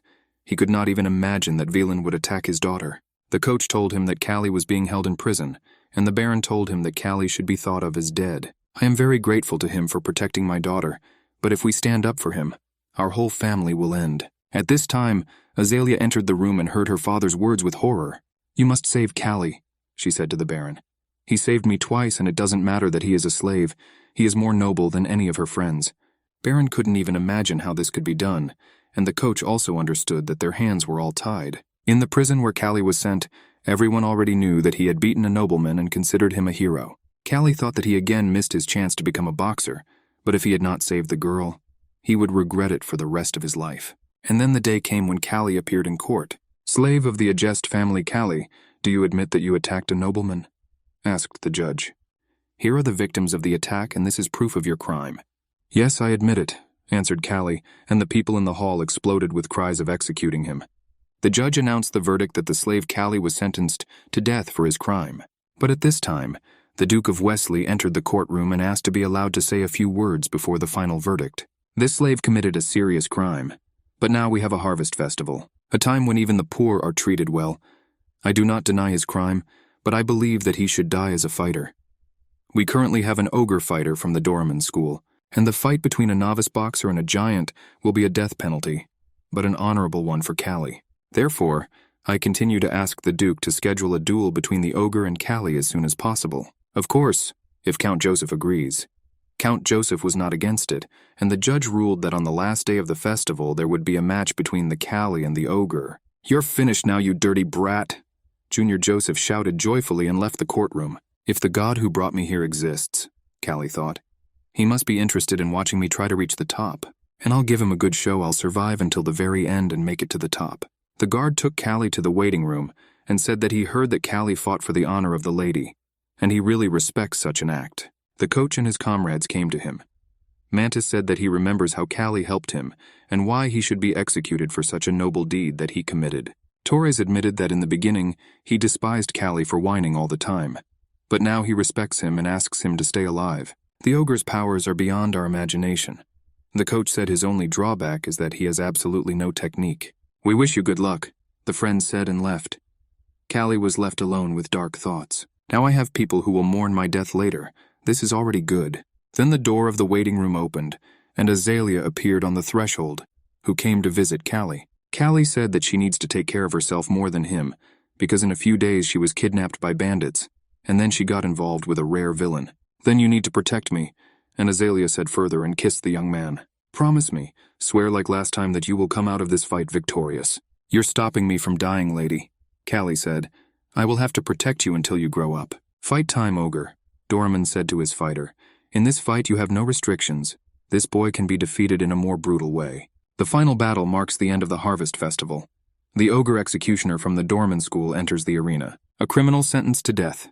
Kalli is led into the ring by guards. Tear him into pieces. The spectators shout from the stands, let these criminals learn to respect the laws. How huge he is, Kalli thought when he looked at his opponent. But at the same time he is very stupid. With such physical strength, he certainly doesn't need equipment. With one movement of his hand, he can kill his opponent. Kalli's first blow had no more effect on the ogre than a mosquito bite. No techniques could cope with the enormous animal physical strength that the fighter possessed. Even Kalli's strongest blow was a grain of sand for those huge muscles. He has physical strength, but no intelligence at all. He has an amazing physique, but he doesn't know that people use their minds to overcome their weaknesses, and new modern techniques that help them defeat a stronger enemy. It is people who use the fights of opponents who are stronger than them.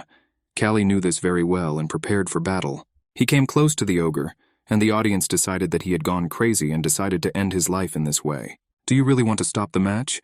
Doraemon laughed. Die with honor, fight. The ogre dealt a powerful blow, but without moving. Kalli swung to the side and the fighter's hand flew past without even touching the young man. Kalli swayed from side to side, dodged blows and realized that he needed to move even faster. He was too slow. But despite the fact that he was slightly late, he continued to fight with the brutal monster. The Duke watched the battle and said that only a gifted person could have such courage as Kalli fought, and the techniques that he uses can revolutionize boxing. He does not throw strong blows, but accumulates minor damage that he inflicts on his opponent. And now the ogre has lost calm and confidence, and in a rage, begins to make mistakes. Kalli managed to slip under the fighter's deadly fist, an instant, and he delivered a strong blow to the ogre's body. The spectators in the stands froze. They did not expect such a turn of events. This is a whole new level of boxing, the Duke thinks with surprise. This is a real revolution. I am very glad that I am present at the birth of a new style of wrestling. The enraged ogre swings to deliver a lightning-fast blow from above and smash his opponent's head. But at the same time he opens up, and Kalli realizes that now there is a chance. And with a blow, the back one hits the ogre's body. The blow is delivered with incredible force. Bake one. A blow with a tightly clenched fist is not often used in modern boxing, because despite its destructive power, it is easy to calculate the trajectory of this blow. But not when the enemy is too stupid and doesn't know how to calculate the trajectory, because he doesn't even know what it is. The owner of the ogre, Doraemon, widened his eyes in surprise and shouted that this couldn't be true. No one could defeat my ogre. This is his style, thinks Torres, who is watching the fight. He gives a deceptive impression and fights very creatively. Kalli's strategy in this case was not to strike at the opponent's head and neck, because with an ogre it was useless, but to exhaust the opponent and accumulate his damage. The larger the body, the faster the muscles get tired. Lack of oxygen in the blood is a common symptom in this case. However, this was Kalli's mistaken judgment. The crazy monster continued to move and attack. Although Kalli wanted to tire the enemy, instead he was tired himself and the ogre remained dangerous. From the terrible blow, Kalli flew far away and this blow seemed to knock all the air out of his lungs. If he had not moved away before the impact, his bones would have been shattered. But the ogre himself had already accumulated fatigue, and he was surprised to realize that instead of one Kalli, he saw three, and did not know which one to hit. This greatly surprised the monster. He had never encountered such an effect, because before, he always ended the fight very quickly, and he never had to move so much. Kalli carefully watched the reactions of his enemy, and realized that he was no less tired than he was, which meant that nothing human was alien to him. The ogre's time is up. Kalli realized that now is his last chance, The ogre is tired and needs to risk everything to deliver a blow of enormous force directly to the monster's unprotected chest. From such a blow, Kalli felt that he had sprained his wrist, but the ogre fell to his knee and could not catch his breath. Kalli immediately attacked again and struck his opponent's unprotected jaw. The ogre staggered and doubled over as Kalli continued his deadly dance. Jumping high, he brought his fist down on the unprotected neck of the ogre. Foam came out of the enemy's mouth, his eyes rolled back, his consciousness became foggy, and the huge body fell to the ground with such weight that the tremors from the shaking of the earth reached the stands. In the silence you could hear a fly flying by. One thought came to everyone sitting in the stadium. How can it be that an ogre is lying unconscious? If the ogre were a real boxer, Kalli thought at that time I would have no chance of winning. But suddenly an incredible thing happened. His eyes opened and he slowly but surely got up from the ground. Out of nowhere, the ogre, who had come by force, attacked the exhausted young man who now had no chance to survive. With a powerful kick to the chest, the monster threw Kalli up like football players sending a soccer ball far into the sky. How can he move so quickly after such injuries? Kalli was surprised as he missed another blow. He flew away again and realized that he felt the ball when professional athletes played football with it. When Kalli returned to Earth, the ogre stepped on his foot and prepared to end this long and difficult battle. With a huge hand, he grabbed the young man by the throat and lifted him to the height of his own height. And Kalli realized that his minutes were numbered. Of course, this is no longer boxing. This is just murder. Kalli is trying with her last strength to escape from the iron clutches of the ogre. And then a brilliant idea comes to his mind. He grabs the ogre by the hair and headbutts him right in the nose. The ogre, blinded by pain, grabs its head and releases its victim. Kalli flies to the ground. He tore off the ogre's ear. The audience is screaming, "What a barbaric method of combat." And Kalli notes that the orc's blood is the same red as all people's. "When will I kill you?"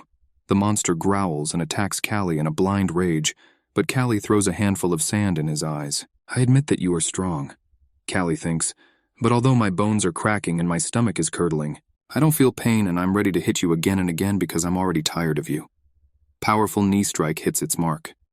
This is no longer a battle between man and beast, but a battle between two animals. The Duke says watching this fight, and suddenly, without meaning to, he wishes the boy victory and the whole stadium picks him up, shouting Kalli's name. Amid shouts from the stands, Kalli throws punch after punch and nothing can stop him. The ogre tries to stop the fight but he fails. Kalli's rage has overflowed its banks. "You won," the monster whispers with his last strength. This is his first defeat. To the roar of the stands, Kalli raises his hand high and the crowd honors the winner with the same enthusiasm with which they previously demanded his execution. But Kalli still remains a criminal, and he is immediately taken into custody by Count Joseph's soldiers. "And now I'm going to be executed," Kalli thinks, "because the crime must be punished." But suddenly, a stone thrown by someone's hand hits the guard's helmet straight. "What are you going to do? Leave him. Have mercy on him."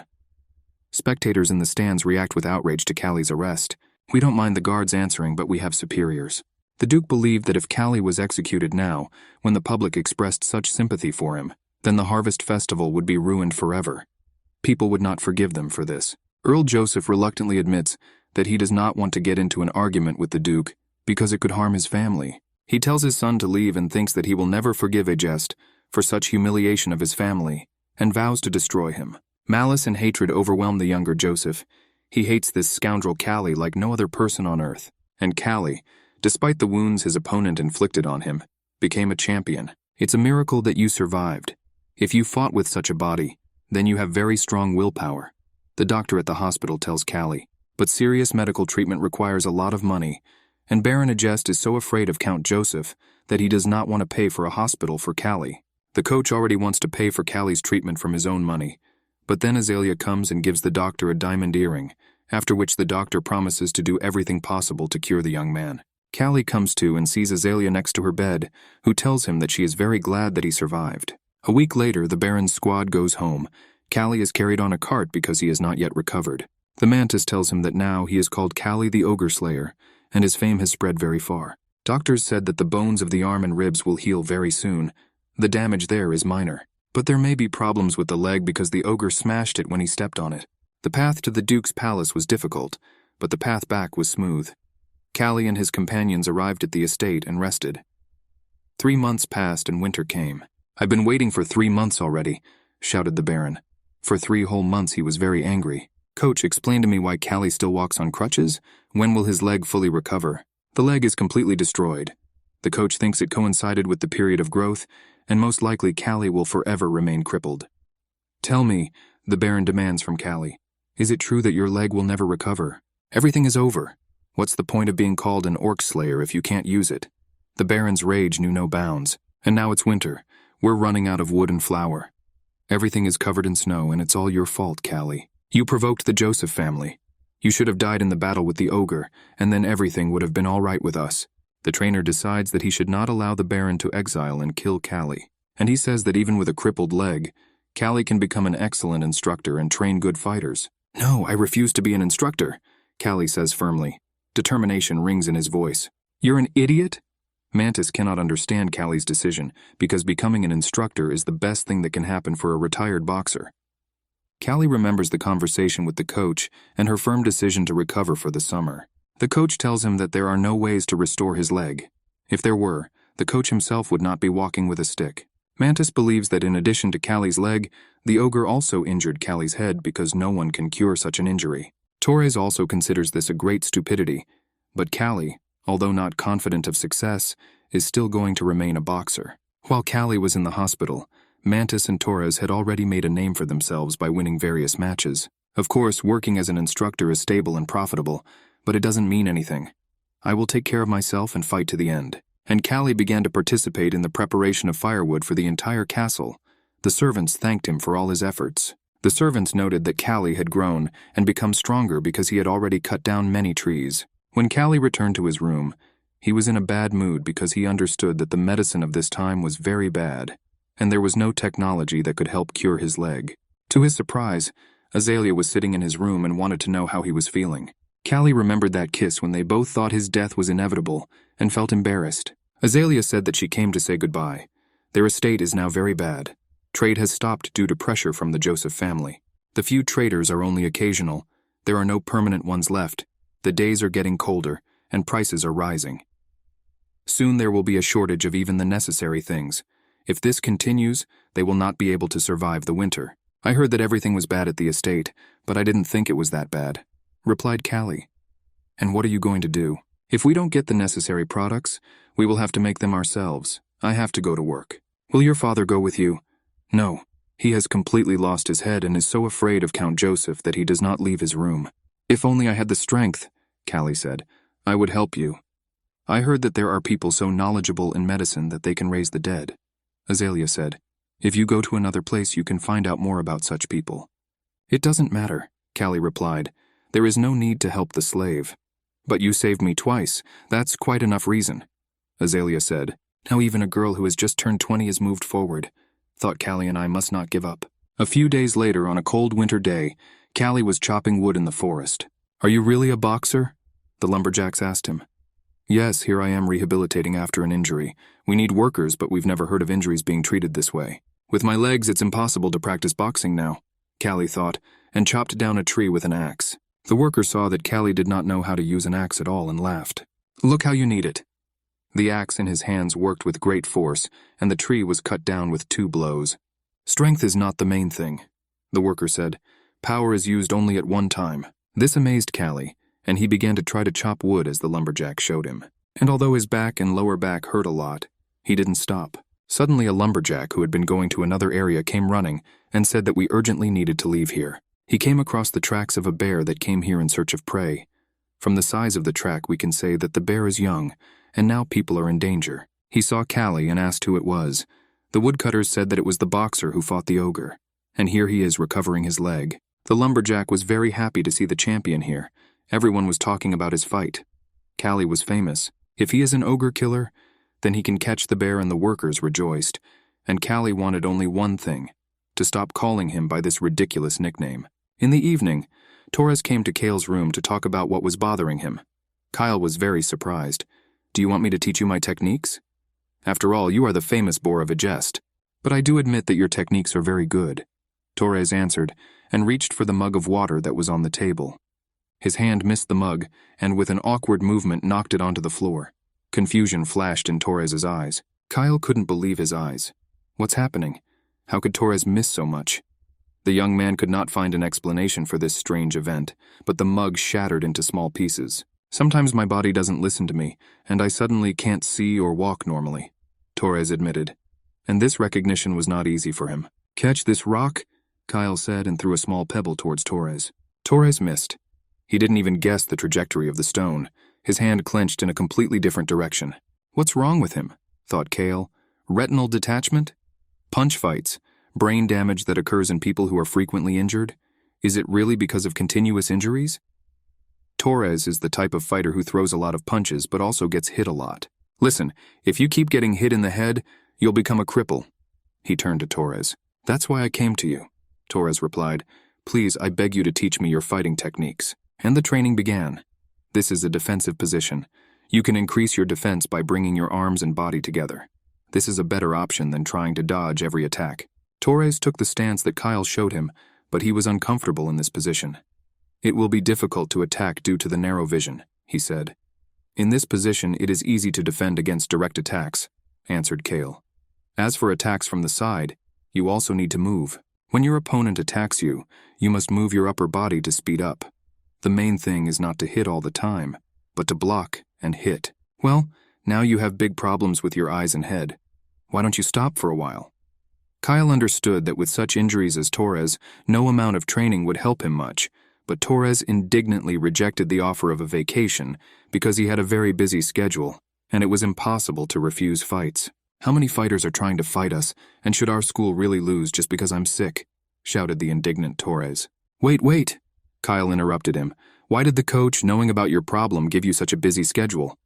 Torres laughed. Coach says I'm probably going crazy asking for time off, not to mention the training center. The Baron's estate itself may be bankrupt. The management of the estate is now the worst it has ever been, and business is very bad. The winter this year was very cold and snowy.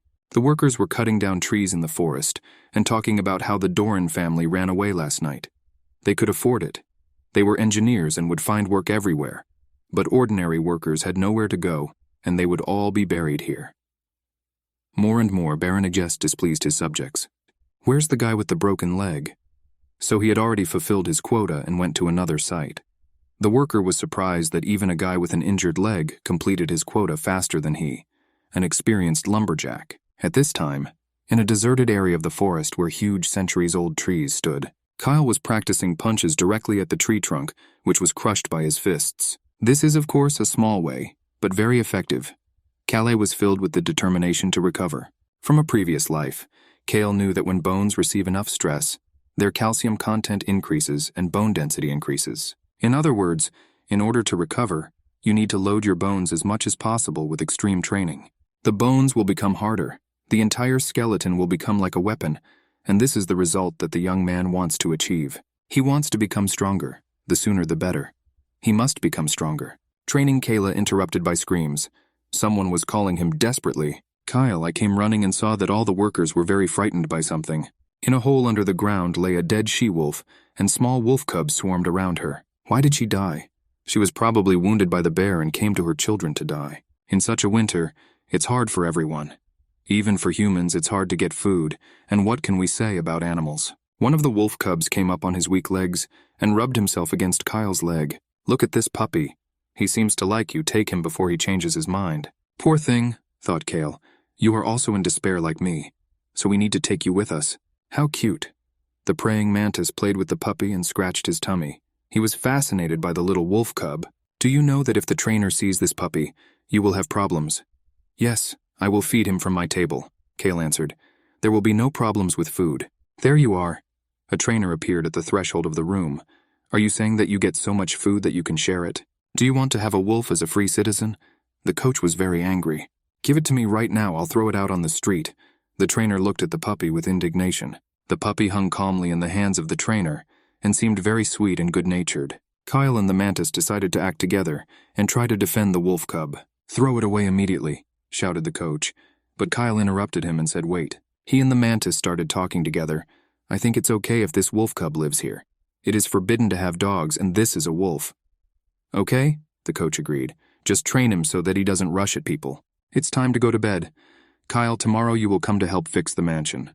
Coach, maybe you mean destroy the mansion? Kyle laughed. Your problem is that you always go the wrong way. The coach got a headache from his students and left the room. The Baron, who spent all his days with a glass of wine and was never sober, came up with an idea. To renew relations, he decided to invite the nobles and merchants to a boxing match on his estate. After the Harvest Festival, such matches were very popular. He had several good boxers, including the rising star Torres, and the reputation of the school for creating the ogre killer. No one would refuse to watch a free match with such stars. It will be necessary to invite the Catalan boxing team as an opponent. However, if we take into account the construction of a mansion, the expenses will be very large. Why don't we go to every house and collect new taxes or silver? This plan turned out to be excellent for the Baron, but the coach was sure that the local residents would not like it at all. I will solve this problem with my soldiers, the Baron shouted in anger. And you are the coach, so start preparing for the match. This is to save our family, so everyone should donate something. Get out. A few days later, a line of luxury carriages lined up at the mansion. For the first time in a long time, Baron Agest's estate was filled with so many noble guests. The free boxing match attracted almost everyone, because rarely did anyone refuse to watch the famous boxers. In addition to the stars, other fighters fought in the ring and all the matches were very interesting.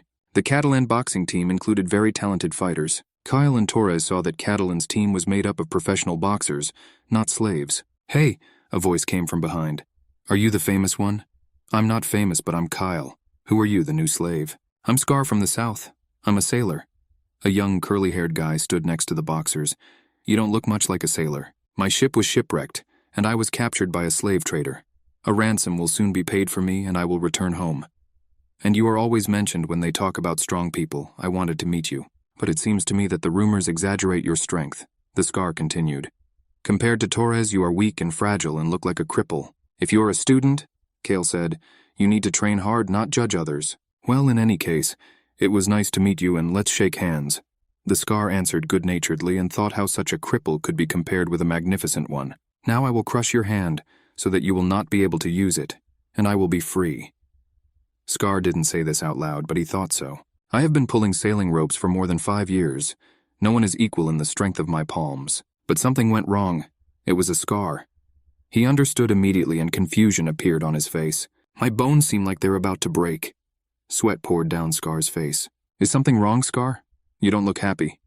Kale said, letting go of the young man's hand. Another newcomer who tried to act tough and show that he was the strongest here. Torres laughed. If you see Kyle in battle, you will never say what you just said. Scar could only remain silent about this. Pay the ransom to become free and enjoy the matches from the stands, advised Kale to Scar. The Agest school boxers were given the task of defeating all the boxers. Mantis went into battle telling himself that he was the best and the strongest. He immediately took advantage of his long arms and struck his opponent right in the jaw when he did not even have time to get close to him. His opponent was surprised that he could strike from such a distance and thought that this had never happened before in boxing. Torres watched the fight and saw that the Mantis had changed a lot. Now he had become a confident and strong boxer who could defeat even Newell. The praying Mantis did not allow the enemy to approach him and struck with his long arms in the jaw, body, and head. I can't stand this anymore, the boxer thought, and rushed despite the blows to close the distance, and immediately received a powerful blow to the jaw. It's true that in order to defeat a taller opponent, you need to close the distance, thought Kyle. But this boxer simply fought without any skills or techniques. It would be better for him to simply move quickly, take the hits, dodge them, and wait for the Mantis to get tired. In this fight, Mantis became the champion, and his opponent was deeply knocked out. You kept your cool well, and that's why you won, Torres said to the Mantis. Mantis wished him luck in his next fight. Torres was warming up in the ring, and the spectators from the stands shouted greetings and wishes for him to knock out his opponent with one blow. But Torres started having problems again. He couldn't see his opponent well. Everything seemed blurry and trembling. If this continues, then his boxing career will end at the peak itself. And Torres did not want this at all. Torres was completely unsure whether he could use the techniques that Kyle taught him. He decided to try to win in his usual style and rushed to attack his opponent. But the enemy very skillfully blocked his blows, and Torres could not reach him. He continues to attack even if he receives blows, Torres's opponent thought. He truly lives up to his nickname as the Boar of Agest in his uncontrollable desire to hit his opponent, no matter how much damage he takes. But today I will deal with you, Torres, and cut you into pieces. The fighter was confident. He skillfully dodged the blows that Torres threw at him and delivered strong blows in response. Kyle watched the fight. He was very worried, rooting for Torres with all his heart. But then the unexpected happened, and Torres missed the strongest blow that the enemy dealt to his head. The blow was fast and strong. Torres did not have time to block it and fell to the ground. The audience really liked this style of fighting. It was a new boxing style that they had not seen before. Kyle watched what was happening in the ring, and he recognized this style of introducing the fight. In this style, the upper half of the body avoids direct blows, and the fighter wears down the opponent, who constantly attacks but does not reach the target. I'm sure that this is the technique that the enemy Torres is fighting is using, thought Kyle. This fighter spied and used my technique. Having changed it quite a bit, Kyle carefully noticed the slightest movements of the fighter. This boxing technique became commonly known as the Wesley style. It was said that the Duke of Wesley invented it and allowed his boxers to use it after the Harvest Festival. Previously, ordinary boxers showed the public only their strength, but now they began to demonstrate a show based on new techniques. Most people thought that the Duke of Wesley himself created this style, but people who understood boxing and tracked the path of different fighters knew that Kale invented this technology. "Damn it," whispered Torres, rising from the ground with difficulty. This battle was difficult for him. He again rushed to the attack, not paying attention to his feelings, because he was very stubborn and fully lived up to his name, the bore of a jest. His opponent was already openly mocking him. "Hey, have you ever heard of the Wesley technique? You don't seem to know anything about this." And he skillfully avoided all blows. Torres's eyes lit up with an evil fire. He was not furious. The enemy noticed this change in the fighter's face and became wary. He expected a very strong and furious attack. "Yes," Torres said quietly, "and when I look at this technique, I'm interested. Let's try to play by your rules." Torres took the stance that Kyle taught him. The fighters seemed to have switched places. Now the enemy attacked and Torres dodged his blows. The new defensive stance helped Torres avoid direct collisions, and his opponent could not land a knockout blow. This pissed him off because he thought that he was the only one so smart. But it turned out that Torres quickly learned a new technique. Finally, he managed to land a direct left blow to Torres's body, but that blow did not have the desired effect, because Torres used hand defense. Torres had one foot planted on the ground, which made him very stable. Hitting him now was like hitting a rock. "This is the first time I've seen this," Torres's opponent thought during the fight. "How hard I hit him and he didn't even move. And he is completely closed. Only his side and part of his abdomen are open. I don't know where to hit, but if I come closer, I will immediately fall under the blow of his heavy fist, and this cannot be allowed. His blows are slow but very strong.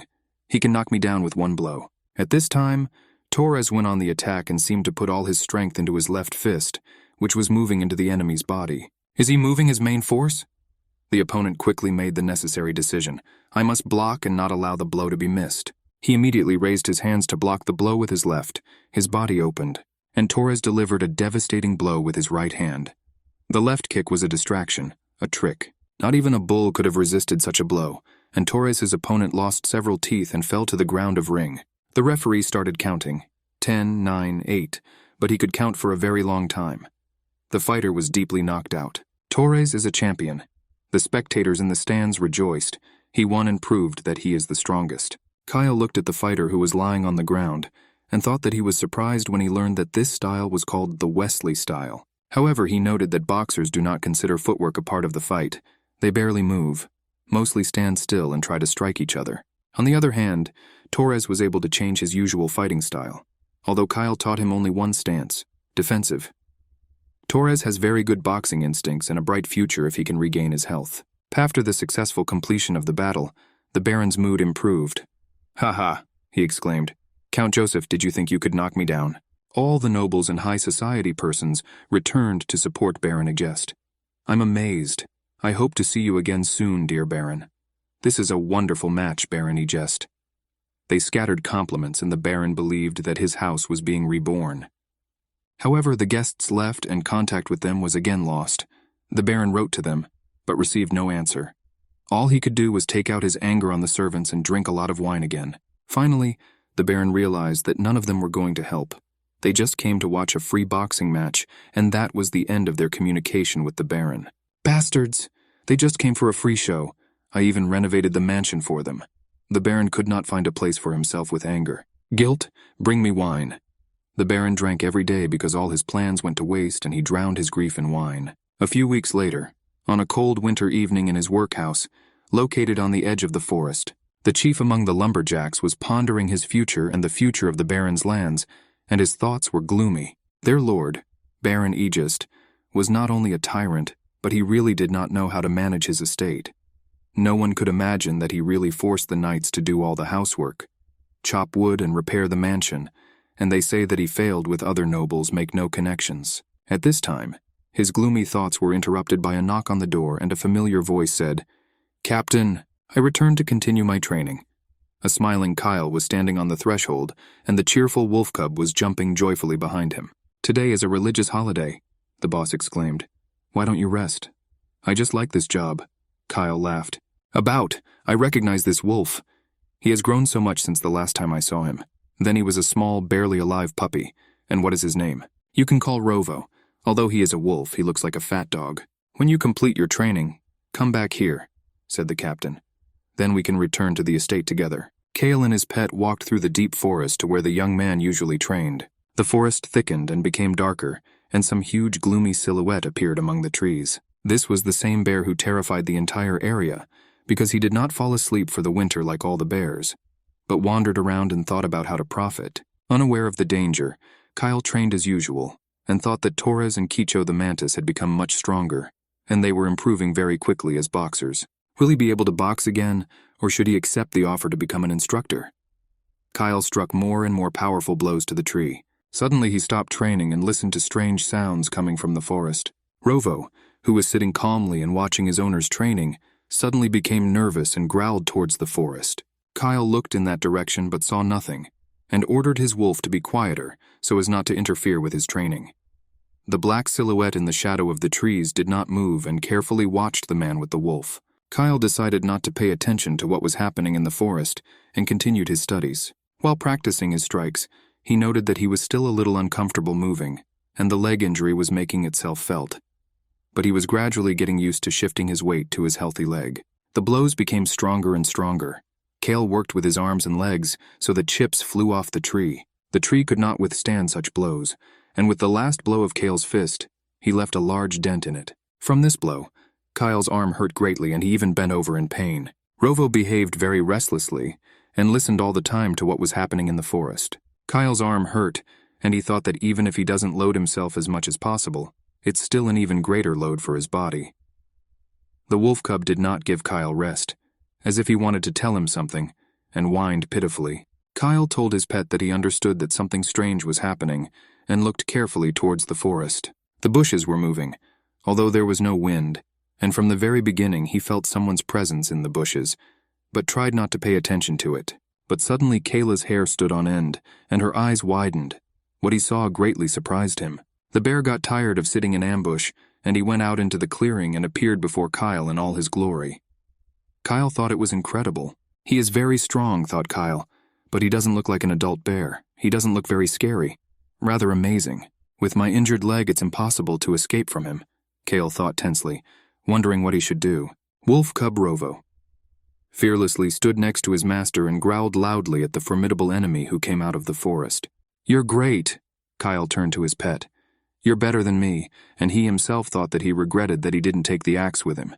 The bear stood on its hind legs, as bears always do when they are about to pounce on their prey, opened its mouth and growled loudly, showing large and sharp fangs and terrible claws. He reminded Kyle of his fight with the ogre, and the excitement that he always felt before boxing matches awakened in him. He thought that if he cannot trust his fists and his skill, then what in this life can he trust at all? And he got into a boxing stance.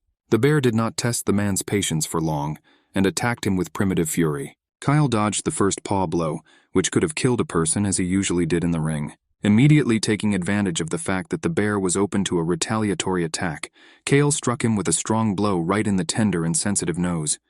He put all his strength into this blow. Blood gushed from the bear's nose from the pain. He was taken aback. His rage mixed with pain, and he whined and growled at the same time. The wolf cub was not inferior to his master in courage, and with all his appearance showed the bear that he would now rush at him. Kale delivered the second blow to the bear's jaw, not allowing the beast to come to its senses, and the animal swayed. With the third blow, Kale wanted to finish off the bear with a right hook, but the beast waved its paw and 4 huge claws, like 4 sharp razors, ripped open the space. It was impossible to avoid this instant gesture, and Kyle felt a sharp pain in his chest and side. The bear's claws tore through his clothes and inflicted 3 deep cuts, from which blood immediately flowed. The bear smelled blood, realized that his prey was wounded and attacked the young man with redoubled force, and Kale was not going to die from the paws of the bear and was ready to deal him another strong blow. The foreman of the workers slept peacefully in the hut, although it was cool there and he was already quite cold. Suddenly a sound outside woke him up and forced him to listen to what was happening there. Strange sounds near the door did not stop, and the foreman went to open the door with an axe. He heard a familiar voice and realized that it was Kale knocking. When he opened the door, he began to stutter and could not understand who was standing in front of him and what had happened, and then he was completely speechless and out of amazement could not say a word. Kale stood on the threshold in torn clothes, covered in blood, clutching a huge wound on his arm, and his legs were giving way from fatigue and loss of blood. With the last of his strength, Kyle whispered to the foreman that he was very worried that the foreman had not opened the door for a long time, and the foreman could only utter fragmentary words that he did not understand what was happening and where he got such wounds. "Today we will have bear meat for dinner," Kyle suddenly laughed. And the foreman was again speechless because he could not understand anything from these words, and where they would get bear meat for dinner. Everyone who looked at the bear's carcass did not believe their eyes at first, and then they were speechless and could only say, "Oh my God." The news that Kale caught a bear quickly spread throughout the area. Although it was not a fully grown bear, it was already very strong, and the idea that you could catch a bear with your bare hands seemed funny and incredible to everyone. Some people thought it was a lie or at least an exaggeration, but all the loggers believed it immediately, because at the end of winter, they saw trees that were clearly broken by a human fist, saw Kyle's training, and knew what he was capable of. The harsh winter passed, and the estate began to live full life for the first time in a long time. And then one day the gates, which were usually closed, the servants began to raise with shouts. A lady had arrived. Many carts entered the estate, loaded with various boxes. The servants opened bags and boxes and were happy to see salt, wool, and in such large quantities. Azalea was leading a horse by the bridle in a riding suit, and the first thing she asked was where her father was. The guard told her that her father was probably in the mansion, and Azalea thought that she had not been home for so long, and it was very rude of her father not to come out and meet her. All the inhabitants of the estate were very happy to see the young lady at home again. The woman who was leading the baby by the hand burst into a smile, and the baby also laughed. The boy was a handsome blonde with a bandage on his nose, and it was clear that he really liked to fight. This child reminded her of someone she knew very well. Azalea looked at the baby with a smile, then thoughtfully looked into the distance, and thought that she hoped that everything was fine with this guy now. Kyle feeds his wolf in the schoolyard, and asks another boxer if the lady has returned home. Receives a positive response. The guy says that she is back and has become so amazing and can be more popular than before. Kyle agrees with him. Kale tells his wolf that most likely because of the lady's arrival, there will be a party at the mansion.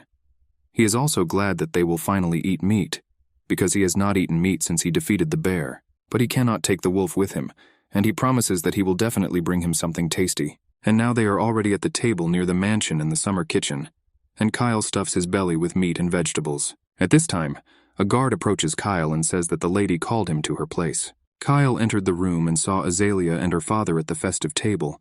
They were also in the process of dinner. The Baron greeted Kyle with sadness in his voice. Azalea also greets Kyle and is sad that she hasn't seen him for a long time, and she wonders what condition his leg is in.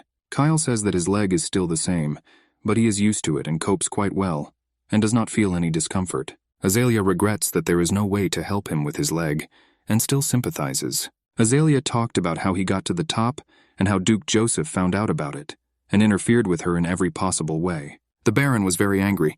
He was furious with this news. Azalea explained to her father that this was why she went further to the top in the imperial city, that the influence of the Duke did not prevent her from being able to buy everything she needed. And the Baron was glad that his daughter was smart. Empire. Kale heard that this is a state with a very strong army. He also heard that the language and culture of the empire is very similar to theirs, because they have the same roots as the kingdom. Azalea says she heard a very interesting story there. That's why she called Kyle to tell him he should be interested in this. Azalea continued to say that she had learned about a famous doctor who was treating the emperor's family. He's also called the Divine Doctor because he can cut off and reattach limbs. The Baron is surprised and says that this doctor is unlikely to be able to treat a nobleman from another kingdom like this. But Azalea says that she is the only one who can ask for it, because she has connections with the imperial family. Azalea says that in the Empire, they love fights like theirs, and treat gladiators who were wounded in battle well. She thinks about taking Kyle with her when she has enough rest. The father grabbed Azalea in his arms and joyfully declared that she was a blessing. Kyle was shocked by the news that his leg could heal. He couldn't believe it and asked Azalea about it. Azalea said that she is absolutely confident in this and will find a way to make it happen. At the same time, Azalea thought that she had no options to meet the royal family because she was of too low rank and hoped that Kyle would not find out about it. Training camp. Young fighters are being trained. Kyle is still thinking about his leg and its possible healing. Then the teacher approaches him and asks him what he thinks about that teenager who is ready for battle. Kyle pauses and tries to understand the question. The teacher reminds him that tomorrow there will be testing of students for boxers. Kale says that he has two boys in mind, Takyan and Shiran. They compared the fighters. Takyan has excellent flexibility and moves like a cheetah. Shiran has big muscles and a fiery look because he wants to return to his hometown. Kale thinks that returning to his hometown can be a very strong motivation. The teacher doesn't understand why Kyle is upset, because soon he can heal his leg and should be happy about it. Kyle lay in his room and thought that he couldn't believe that someone could perform such complex operations. He remembered how he was after the fight with the ogre. Medicine in this world is at a very low level. There were no painkillers, antibiotics, and there was no need to think about surgical care at all. Then he could only rely on his luck. He was upset about this. He thought that it might just be an empty dream. He doubted that his leg would be cured. But Kyle pulls himself together. He decides that he must be an optimist. Kicho talks to Kyle about how he will take part in the competition tomorrow, and today he is resting. Kyle is surprised by Kicho's decision.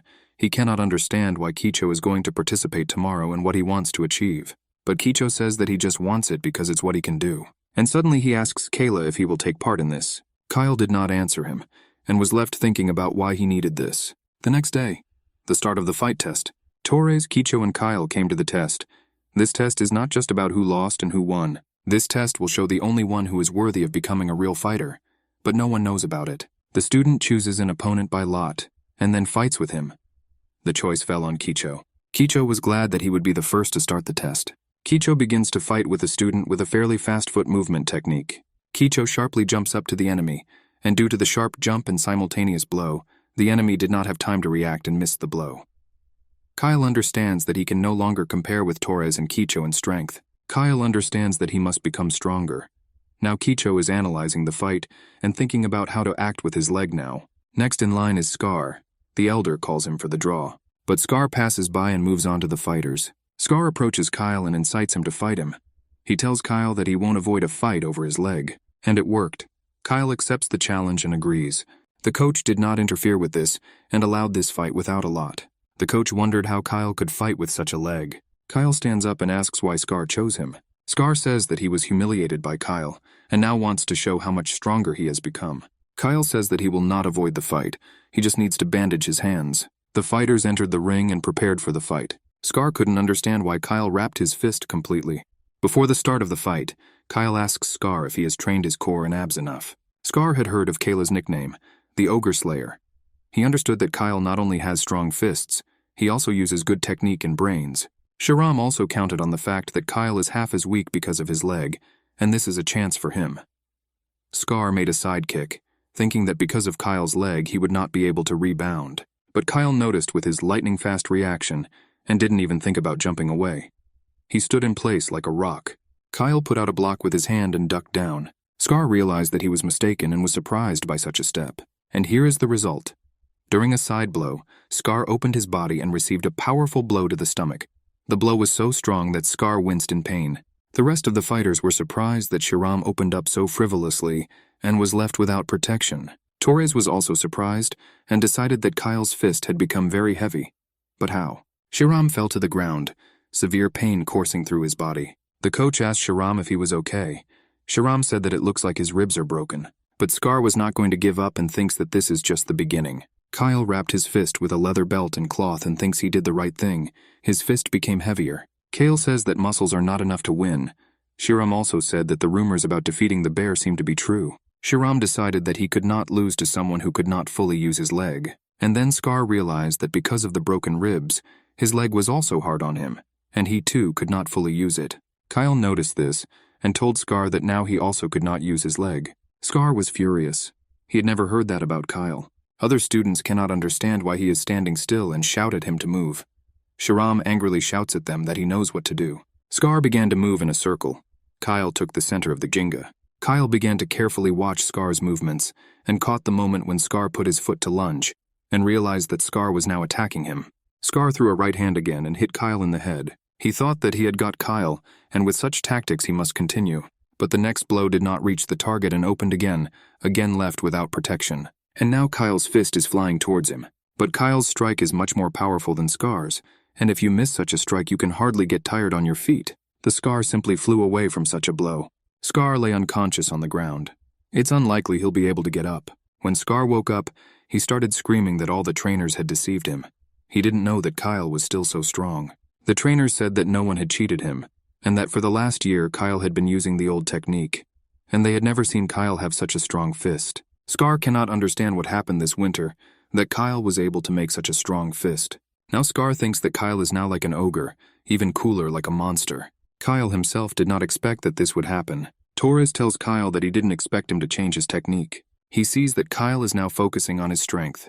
Kyle says that he has changed his technique and is not going to avoid blows, but in response he will hit with all his might. Torres is interested in who is now stronger of the two, and would like to check it now. Kale says that his leg cannot be a reason for his weakness, and gives him a chance to think about it again. Kyle thinks that in a full fight he needs a normal leg, and he won't be able to win with such a leg. He thinks he was reducing the load on his leg by using his hips and knees, but at the same time he was putting stress on his back. He needs to correct the distribution of force so that the blow becomes even stronger, without harming the back and knees.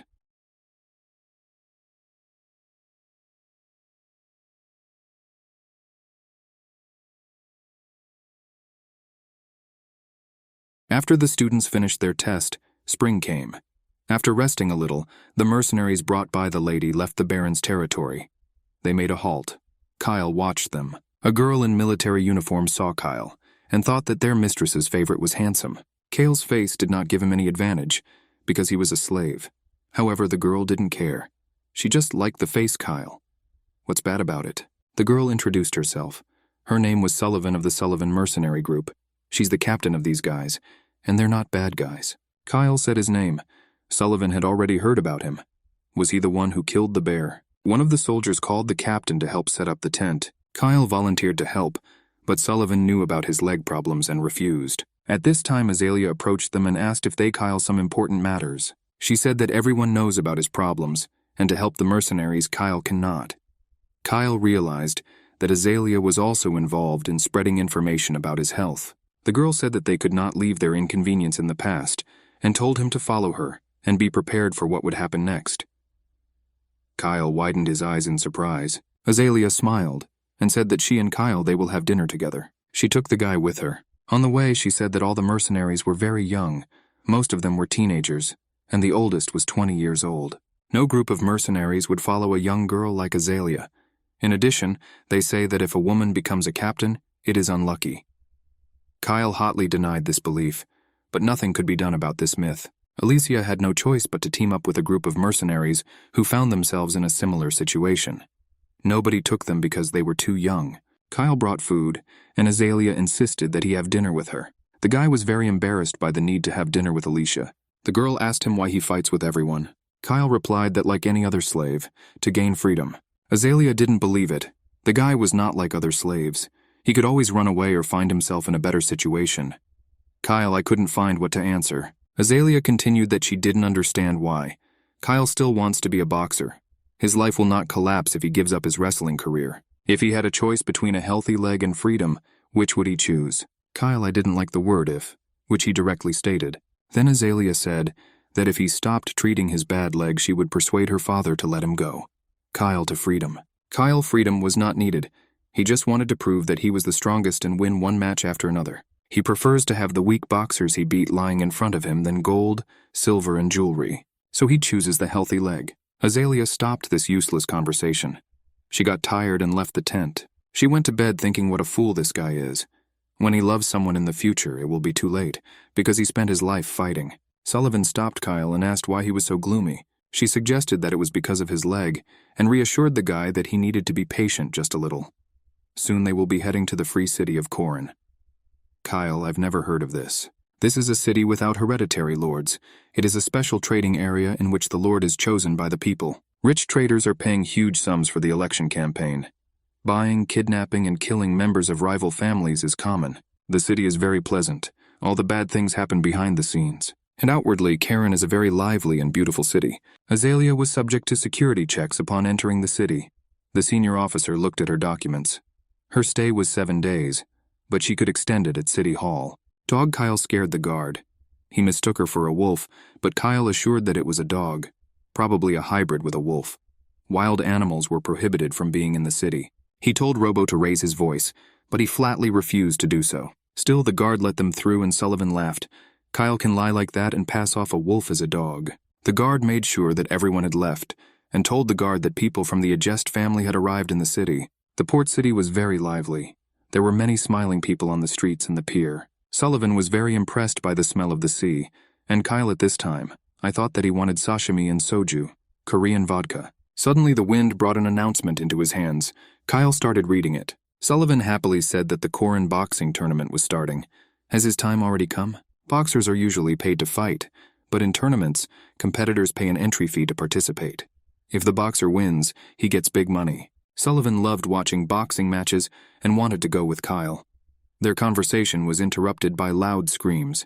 A mass fight broke out in the square.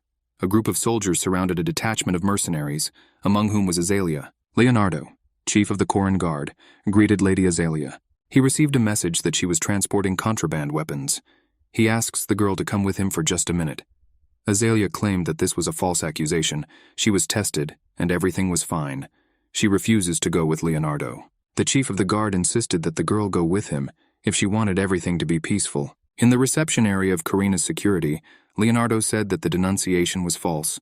Most likely the girl disturbed the peace of the Joseph family. He received orders to detain the trading group from Egypt by any means necessary. Azalea asked why Leonardo wanted to talk to her alone. What does the chief of the guard want? Leonardo broke into a smile. How good it is that they understand each other. He announced the amount. All the mercenaries were amazed at the size of the bribe. 10,000 gold. Leonardo listened to the cries that it was impossible to find 10,000. Even if they sell everything, they won't make 10,000. In addition, the trading group has a busy schedule of traveling around the empire. Azalea sat in deep thought. She knew everything perfectly. She only had 5,000 in cash. Where can I get 5 more? Waylon Joseph is really trying to stop her. Kyle knew the bastard Joseph's father well. Was he targeting this trading group too? Sullivan became despondent. The trading group is over. She needs to find someone who will hire her. Kyle asked her to tell him more about the tournament. Does the participant need any special qualifications? No, not needed. You just need 100 gold and pass the test of an active boxer. The reward is 8,000 gold. Kyle, he has made a decision, which he voiced to Azalea, and she resolutely rejected him. The soldiers tried to persuade the girl. They reminded that Kyle Ogra defeated, and if he wins, they will only need to find 2,000. Azalea indignantly declared that all her soldiers had gone crazy. She won't send Kyle with such a leg he will continue to cripple. Sullivan noted that the aristocrat took great care of her slave. This is certainly not a novel, but something strongly reminiscent of it. To your regret, it was the only way out. If the trading group is delayed, the Joseph family will arrive. All reasoning interrupted Kyle, who hit the table with his fist. The blow was very powerful. He promised the coach that he would return in the summer. This tournament will be a stepping stone to prove his return. Azalea sighed heavily and agreed. Now, Kyle, I just have to win the tournament, she strictly told the guy. Kyle, I readily promised her this. He came to sign up for the tournament, accompanied by Sullivan. They signed him up reluctantly. For the first time, a person with an injured leg was going to compete in the tournament. Sullivan pointed to the bald guy and said that he was the tournament judge. In the ring, a man was yelling and calling everyone around.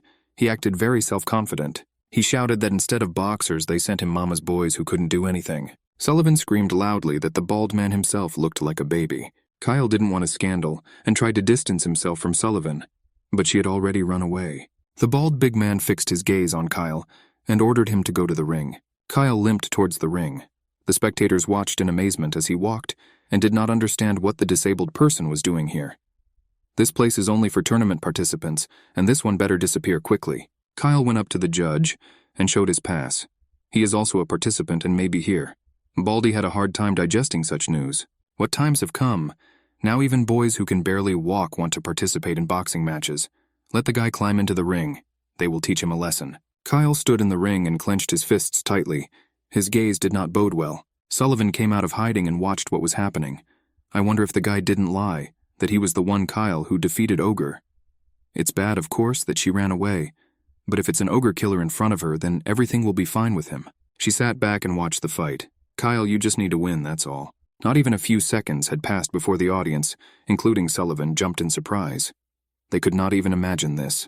Kyle continued to stand where he stood, and in front of him lay a bald big man in the ring, who also couldn't understand how a guy with such a leg could defeat him. Kyle asked if his opponent wanted to continue the fight. Personally, Kyle ready to continue. Sullivan burst out laughing. Victory Kyle in this test was not a coincidence. It was the first time she had seen such a blow.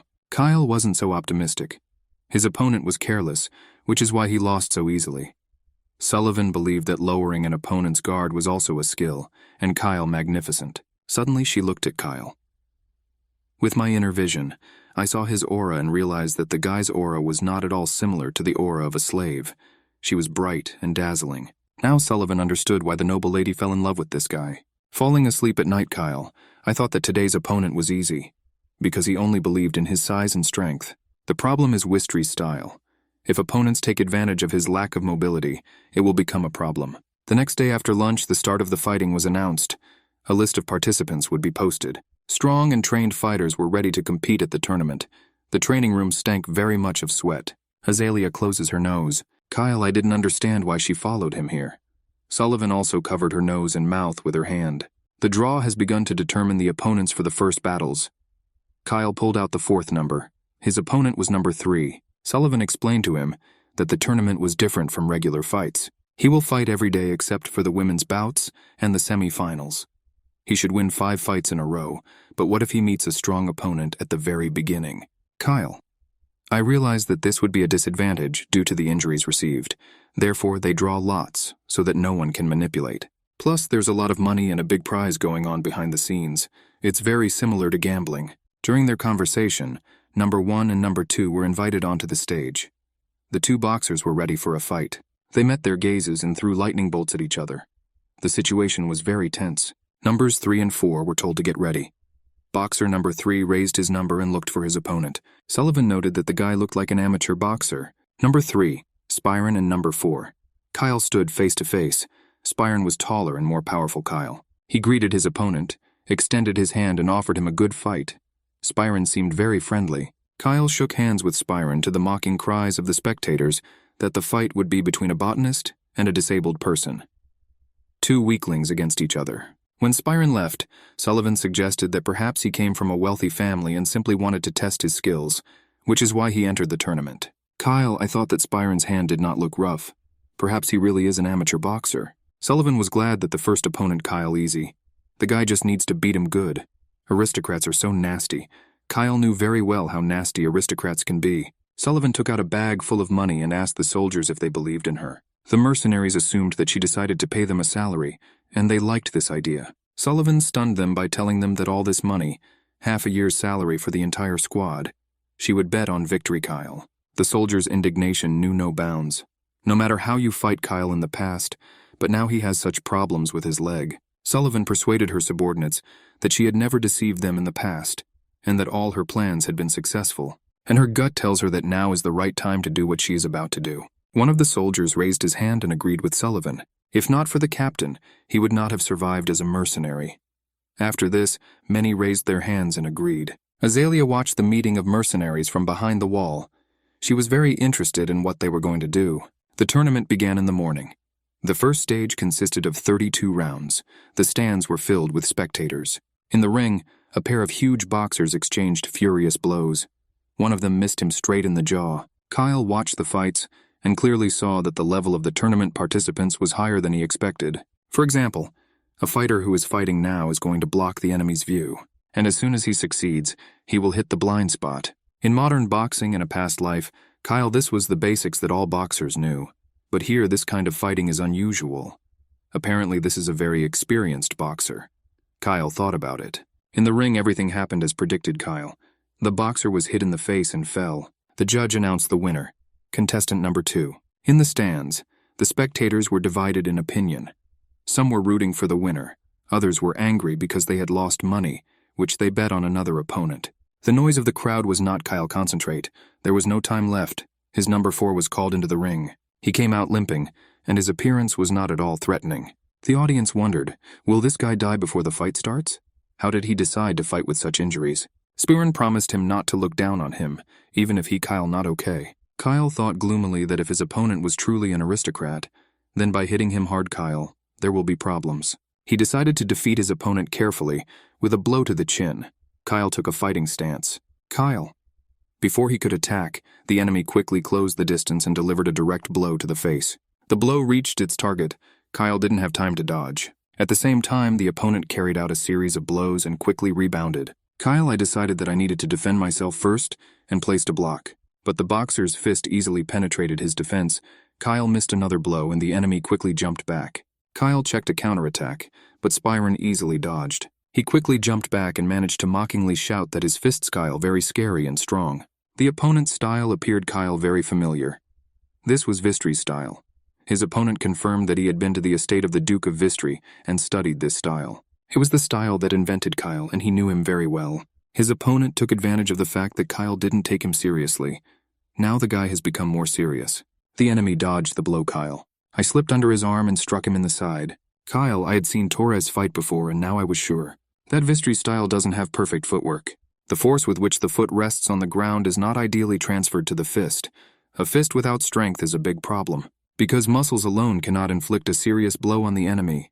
Kyle launched a counterattack. The opponent was thrown back, but such a blow could not cause him serious damage. Kyle decided it was time to corner the guy and prepared to attack. He leaned on his sore leg, his face contorted in pain.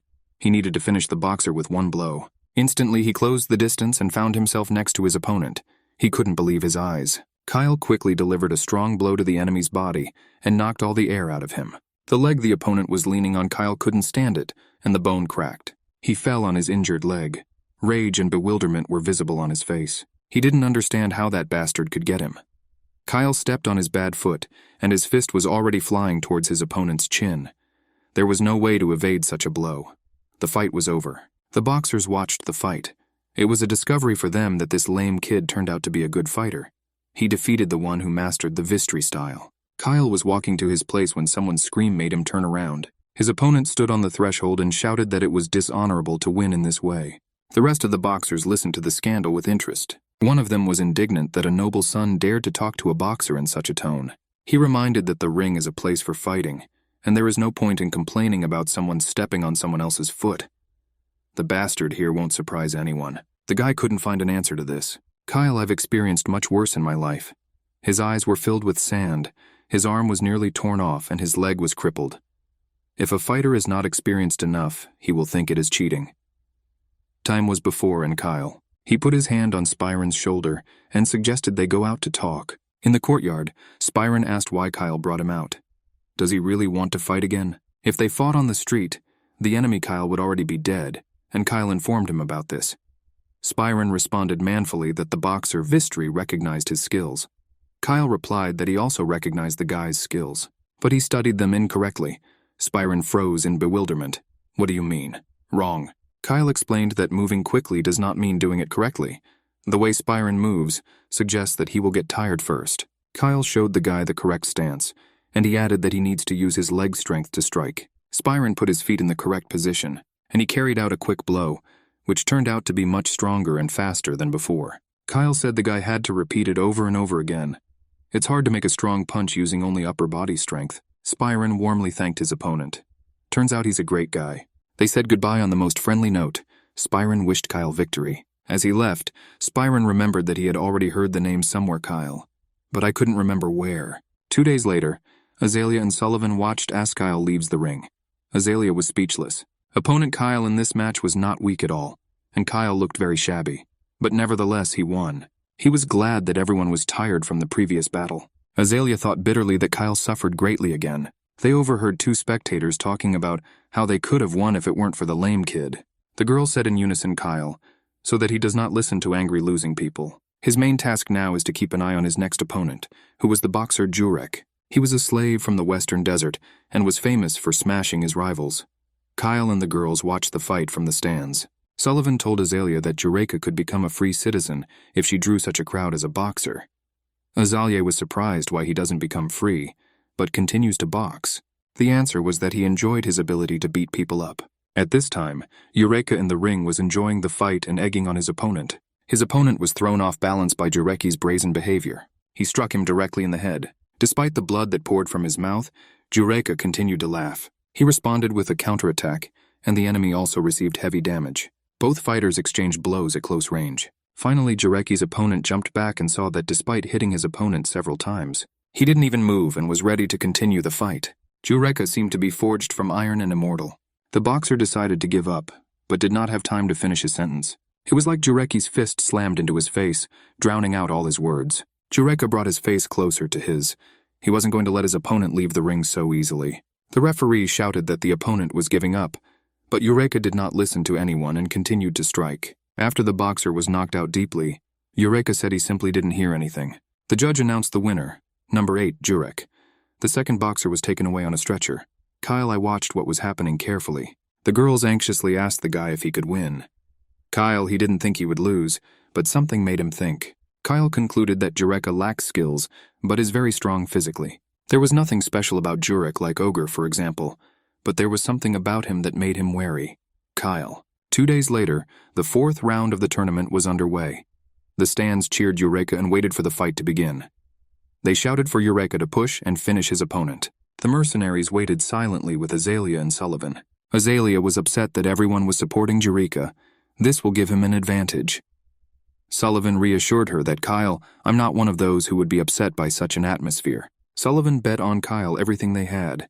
Now she was really looking forward to his victory. Kyle. He heard the enthusiastic screams of the spectators, but that was not what worried him.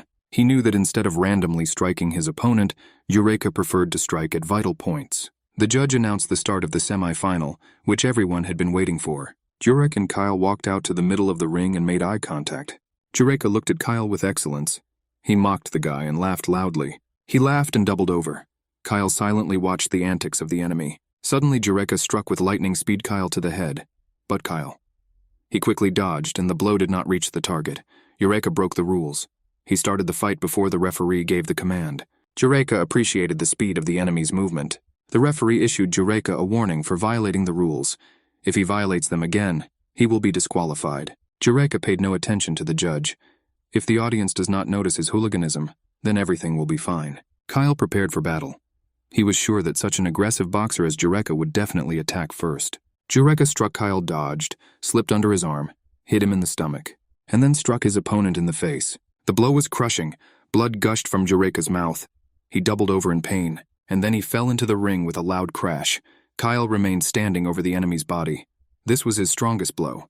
After this, no one got up. The audience screamed like crazy. Some shouted that this is how real boxers fight. Others scolded Eureka for losing to such a wretched guy. The judge asked Eureka, who was lying motionless, if he was dead. Eureka opened his eyes to great amazement. Kyle. He said that he just felt discomfort for a while, and now he is ready to fight again. For Kyle, this was a big surprise.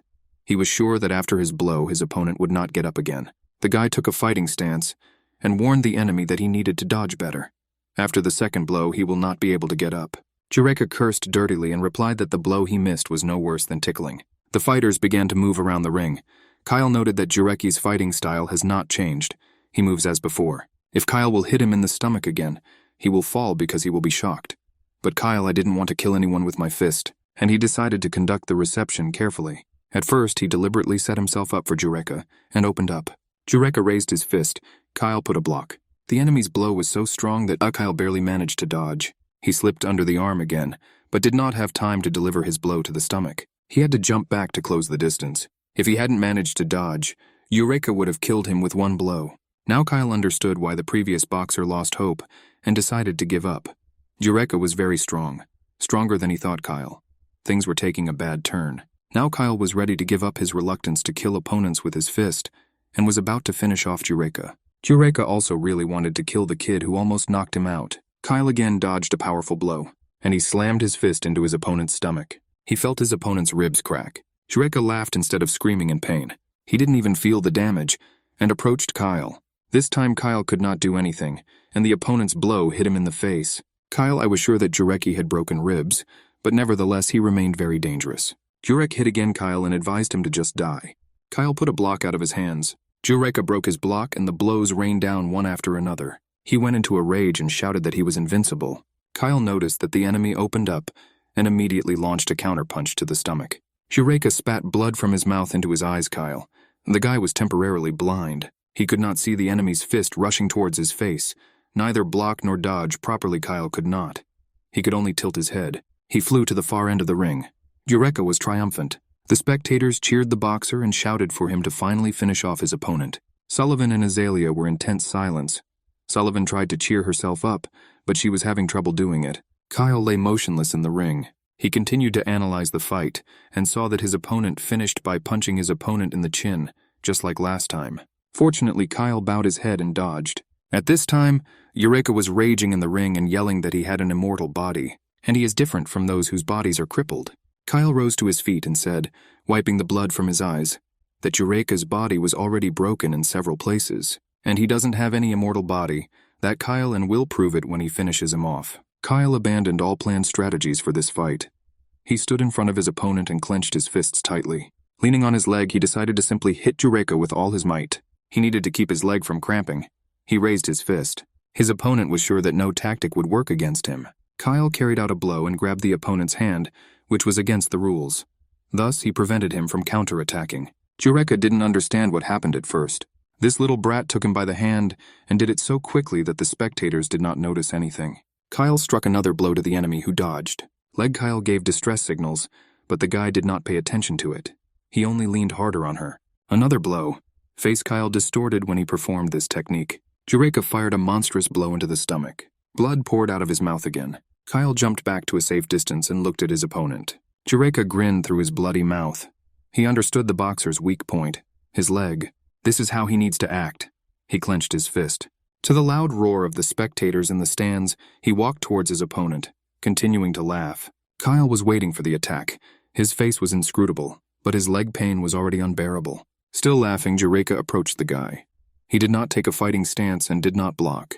The judge saw something strange in the boxer's behavior. Kyle, he pushed Jureka in the chest with his palm, and he lay down in the ring without resistance. There was a bloody smile on his face. 7 years ago in the western desert, 15-year-old Jureka was working in a quarry. A large stone fell down where he was working. The boy was hit by this stone. 3 days later, he opened his eyes and felt as if he had received God's blessing. He became stronger than anyone else. His body no longer felt pain. He beat up the overseers and left the western desert, and then came to Korin. Now he is the strongest, invincible chosen one of the gods.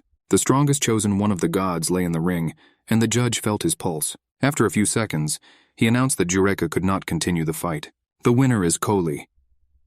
Although Kyle. He always said his name correctly and everyone called him Kolya. He was tired of correcting everyone. He simply raised his hand up. This fight was hard for him. The stands erupted in cheers. Everyone repeated the name of the winner, Kolya Kyle. Azalea alone could not hold back her tears. Although she assured everyone that she was happy, Sullivan tactfully pretended not to see the lady crying. Spyron also watched the battle. Suddenly he remembered where he had heard the name Kyle. This is the ogre winner. The guy was stunned. The next day at the place where he settled, Kyle and a group of mercenaries shouted, "Kyle, I was resting after the battle and couldn't understand who was yelling like that." A crowd of people came to greet the famous ogre killer. People admired the boxer. "Kyle, I really didn't want to be recognized. Now everyone knows who he is." Among the spectators in Korin were those who had seen him fight at the Harvest Festival in Vistry. Sullivan was in great spirits. She was going to take Kyle to the doctor. The battle Kyle and Jureki attracted a lot of attention, and people found out who this lame boxer was. Meanwhile, somewhere in the back alleys of Korin, Volton, a participant in boxing matches, did not believe that the lame man was the ogre's killer. His comrades said that Volton himself saw how the guy defeated Jureka. The guy can't be ignored. Besides, Volton himself will not be able to stand up to Jureki. So how will Volton hold up against the one who defeated Jureka? Out of anger, Volton pulled out a knife and put it to the man's throat. He immediately apologized profusely. Volton ordered to find a couple of efficient guys. If he wants to win, he needs to come up with the perfect plan. For example, cutting off a scoundrel's leg. I advised the same thing Kyle, the doctor to whom Sullivan took him. The bandit and the doctor had the same thoughts. Kyle. I really didn't like the treatment method. The doctor said that it was impossible to heal the knee. The broken bones were digging into the flesh. Just cut. The good doctor armed himself with a cleaver and promised that it would only hurt a little and not for long. Sullivan and Kyle, they roared viciously at him. Tomorrow, Kyle boxing match. The doctor was surprised to learn that his patient was a boxer. He beats people but ignores medicine. He took the guy's injured leg in splints, but still did not give up the thought of cutting it off. In addition, he gave a strong medicine that could help Kyle feel no pain and last the entire fight. As they were leaving, the doctor called Sullivan. He said that he offered to cut off the guy's leg for a reason. He is a good surgeon. He has cured a lot of people and knows what to do. Nobody can cure my leg, Kyle. Sullivan asked if he knew about the Imperial God. The doctor replied that he had often heard about him and even knew his name. But now he had forgotten his name. The next day before the tournament, Kyle sat waiting for the fight. His leg felt much better. The guards were calm. There was only one person sitting in the waiting room, and there was no need to ensure that the boxers did not fight each other ahead of time. So they decided to leave their place and go eat. Kyle came to visit Sullivan and his wolf cub Robo. The puppy was so fond of Kyle. They had not seen each other for a long time, so Sullivan doubted whether Robo was really a wolf. Their meeting was interrupted by fans who came to see the ogre killer. They asked that Kyle he allowed them to shake his hand. They admire him so much. Just one handshake before a fight. Robo listened carefully to the conversation. Suddenly he was Kyle's teeth and growled menacingly. Sullivan watched in amazement as the cute puppy turned into a formidable predator. She immediately rushed to Kyle, pushed him away screaming, "Look out," and put her hand forward. The knife, clutched in the hands of the men who arrived, cut Sullivan's hand. The faces of the attackers were distorted with frustration and anger. Sullivan kicked the guy in front of her in the chest. He flew into the corner, but the second one clutched a knife in his hand and pounced on Kyle and a girl. Kyle, there was no time to think. He only managed to deviate from the trajectory of the blade. The attack was thwarted by Robo, who jumped on the bandit with a threatening look. He was frightened by the bared mouth and began to randomly wave the knife. One of the blows was able to reach Robo. The wolf squealed and jumped. Robo landed between the bandits and his master. With all his appearance, he showed that he would tear the bastards to pieces. All they had to do was run away, which they did. Kyle asked if Sullivan was seriously injured. She replied that it was not dangerous. Her thoughts were occupied with who carried out this attack. Most likely it's Volton. If so, then everything falls into place. She didn't expect this and scolded herself for making a mistake. Kyle and the girl looked at Robo. He was lying on the floor. Kyle was very worried, but Sullivan looked at the wound and said that it was just a scratch. She advised Kyle focus on the fight. After all, she bet all her money on him, not only hers but also the children's. Kyle? He knew this very well and promised that he would return victorious. He was ready to fight in the finals. Fulton's eyes widened when he saw Kyle alive and unharmed. His plan didn't work and this bastard is completely fine. This news unsettled Volton. When the boxers came to the center of the ring and made eye contact, from Kyle, Volton's reaction to his appearance was not lost on him. He immediately realized that everything that happened was his doing. Kyle very angry. The judge gave the command to start the fight, and the boxers took fighting stances. Volton assessed his opponent. He was shorter than he thought. In addition, he noticeably limped on one leg. Volton threw a left hand and Kyle didn't have time to dodge. His defense weakened, which did not escape the attention of his opponent. He saw weak points Kyle, and now he was sure that he would win. Straight right to the head Kyle. But he put a block and interrupted the enemy's attack. Blocking Volton's hand, Kyle addressed him by name, and his tone did not bode well. Volton had no intention of engaging in conversation. He jumped back and tried again with a straight right punch. Kyle blocked it with his hand again. All of Volton's attempts to attack seemed to be unsuccessful. Kyle leaned on the stone wall. Volton lost his calm and became agitated. His attacks became erratic. He put all his strength into the blow and tried to hit his opponent. Kyle immobilized the enemy's hand with an instant blow, and he slammed his fist right into Volton's open mouth in surprise. Then Kyle unclenched his fist. Volton could not move from the pain, and he tore out all of Volton's teeth. Teeth flew into the ring. Volton covered his face with his hands and staggered to the corner of the ring. Kyle promised him that Volton would never be able to eat meat again. Volton was completely demoralized and could not say a word. He staggered and became disorientated. He tried to say that he was giving up, but he could only whisper something inaudibly. Furious, Kyle did not pay attention to his opponent's muttering and continued to attack him. With his damaged arm, Volton tried to stop the furious attack, but it was impossible. Blow after blow followed Kyle, there was no stopping. He tossed Volton around the ring like a rag doll.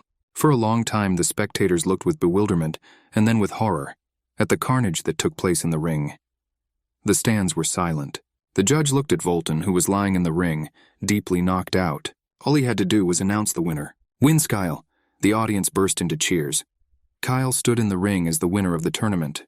At that moment his leg began to hurt painfully. Kyle, I was upset that it was very bad timing. The next day at the closing ceremony of the tournament, Kyle, everyone congratulated. The mayor of the city personally shook his hand, and he expressed the hope that when the boxer becomes a free man, he can always come to Korin. Everyone will be welcome here. Azalea received a prize that she earned Kyle. It was a heavy bag of money. All the mercenaries' bets worked, and the soldiers thanked Kyle for not letting them down. Everyone was saying that now the guy needs to get properly treated. Kyle laughingly said that when Eureka beat him, he seriously thought about returning to the Agest estate and becoming a lumberjack. Less than an hour had passed when Leonardo appeared on the threshold, who really wanted to see Lady Azalea. Kyle and Sullivan stared gloomily at the captain of the guard. Azalea came out to Leonardo as if nothing had happened. She greeted him politely, and she said that she had been waiting for his visit for a long time. Leonardo admitted that he did not believe that her man would win the tournament. Is this lame boy really the ogre's killer? Azalea did not engage in long conversations. She simply put a purse with 10,000 on 100. Leonardo lowered his eyes. This lady is too straightforward, but there is something else. It is not profitable for him to receive only 10,000. Kyle and the Slodats could not believe their ears. What does it mean? In the tournament, Leonardo bet on Eureka when Kyle beat him. Leonardo lost money and his mood worsened. If he had been told that the ogre killer would be opposing Eureka, he would have made a different bet. Kyle. He began to get angry, listening to what kind of Brad the chief of the guard was saying. Azalea snapped her fingers and Sullivan immediately gave her another wallet. The girl threw it on the table, where exactly the same one already lay. 20,000 lay in front of Leonardo, and Azalea looked at him with a cold, contemptuous gaze. Leonardo stared at the wallets full of money. The night Sullivan persuaded her soldiers to bet money on Kyle, Azalea also decided to participate in this. She put everything she had on the line. She asked if the lady was against participating Kyle in the tournament because she was afraid that he would lose because of his leg. But Azalea indignantly interrupted the girl and confidently replied that Kyle can never lose. Kyle will always win even if he damages every bone in his body. At this time, Azalea asked Leonardo why he froze and was silent. Is the chief of the guard still short of money? Leonardo noted that the lady was well prepared for their meeting.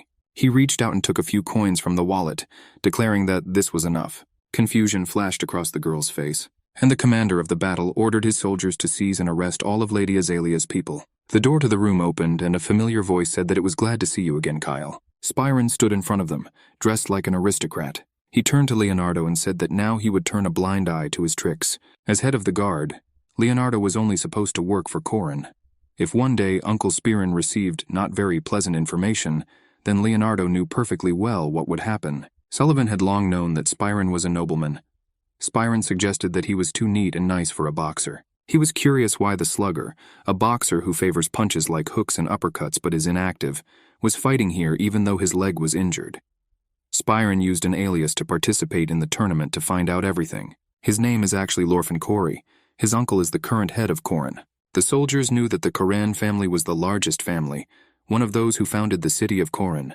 This is a great and powerful clan. Leonardo decided that he had better leave. When leaving, he promised that next time he would definitely bet only on Kyle. When Lorfen learned the whole story, he realized what happened to the Joseph family and how impudent Waylon Joseph was. He promised to ask the family leadership to henceforth pass through the lands of Agest, but all the goods of the land of Agesta will be bought cheaper, and new ones will be sold above the market price, because now there are no trade routes through the land of Azalea. The girl considered this fair and thanked the guy. Kyle, I thought that if one of the heads of Korin was now in front of them, then even Count Joseph would not be able to stop him. Lorfen called Kyle talk. He saw fights with his participation and realized that real boxers are on a completely different level. Kyle, I noticed that at this level, you can't get away with just bruises. Lorfen wanted to buy Kyle from Azalea, but she refused. Kyle didn't like that Lorfer had his eye on him. Lorfer screamed in horror that he just wanted to free Kyle without any nonsense. He feels sorry for such a talented boxer. But Kyle believed that his situation was not so dire. Lorfer couldn't believe what boxing was for Kyle more important than freedom. Kyle honestly admitted to him that it was better to die than not be able to box. After leaving Korin, Agest's group of merchants doubled in size. This was due to the addition of special goods and personnel from Korin, and on the territory of the empire. Upon arrival in each city, you had to pay.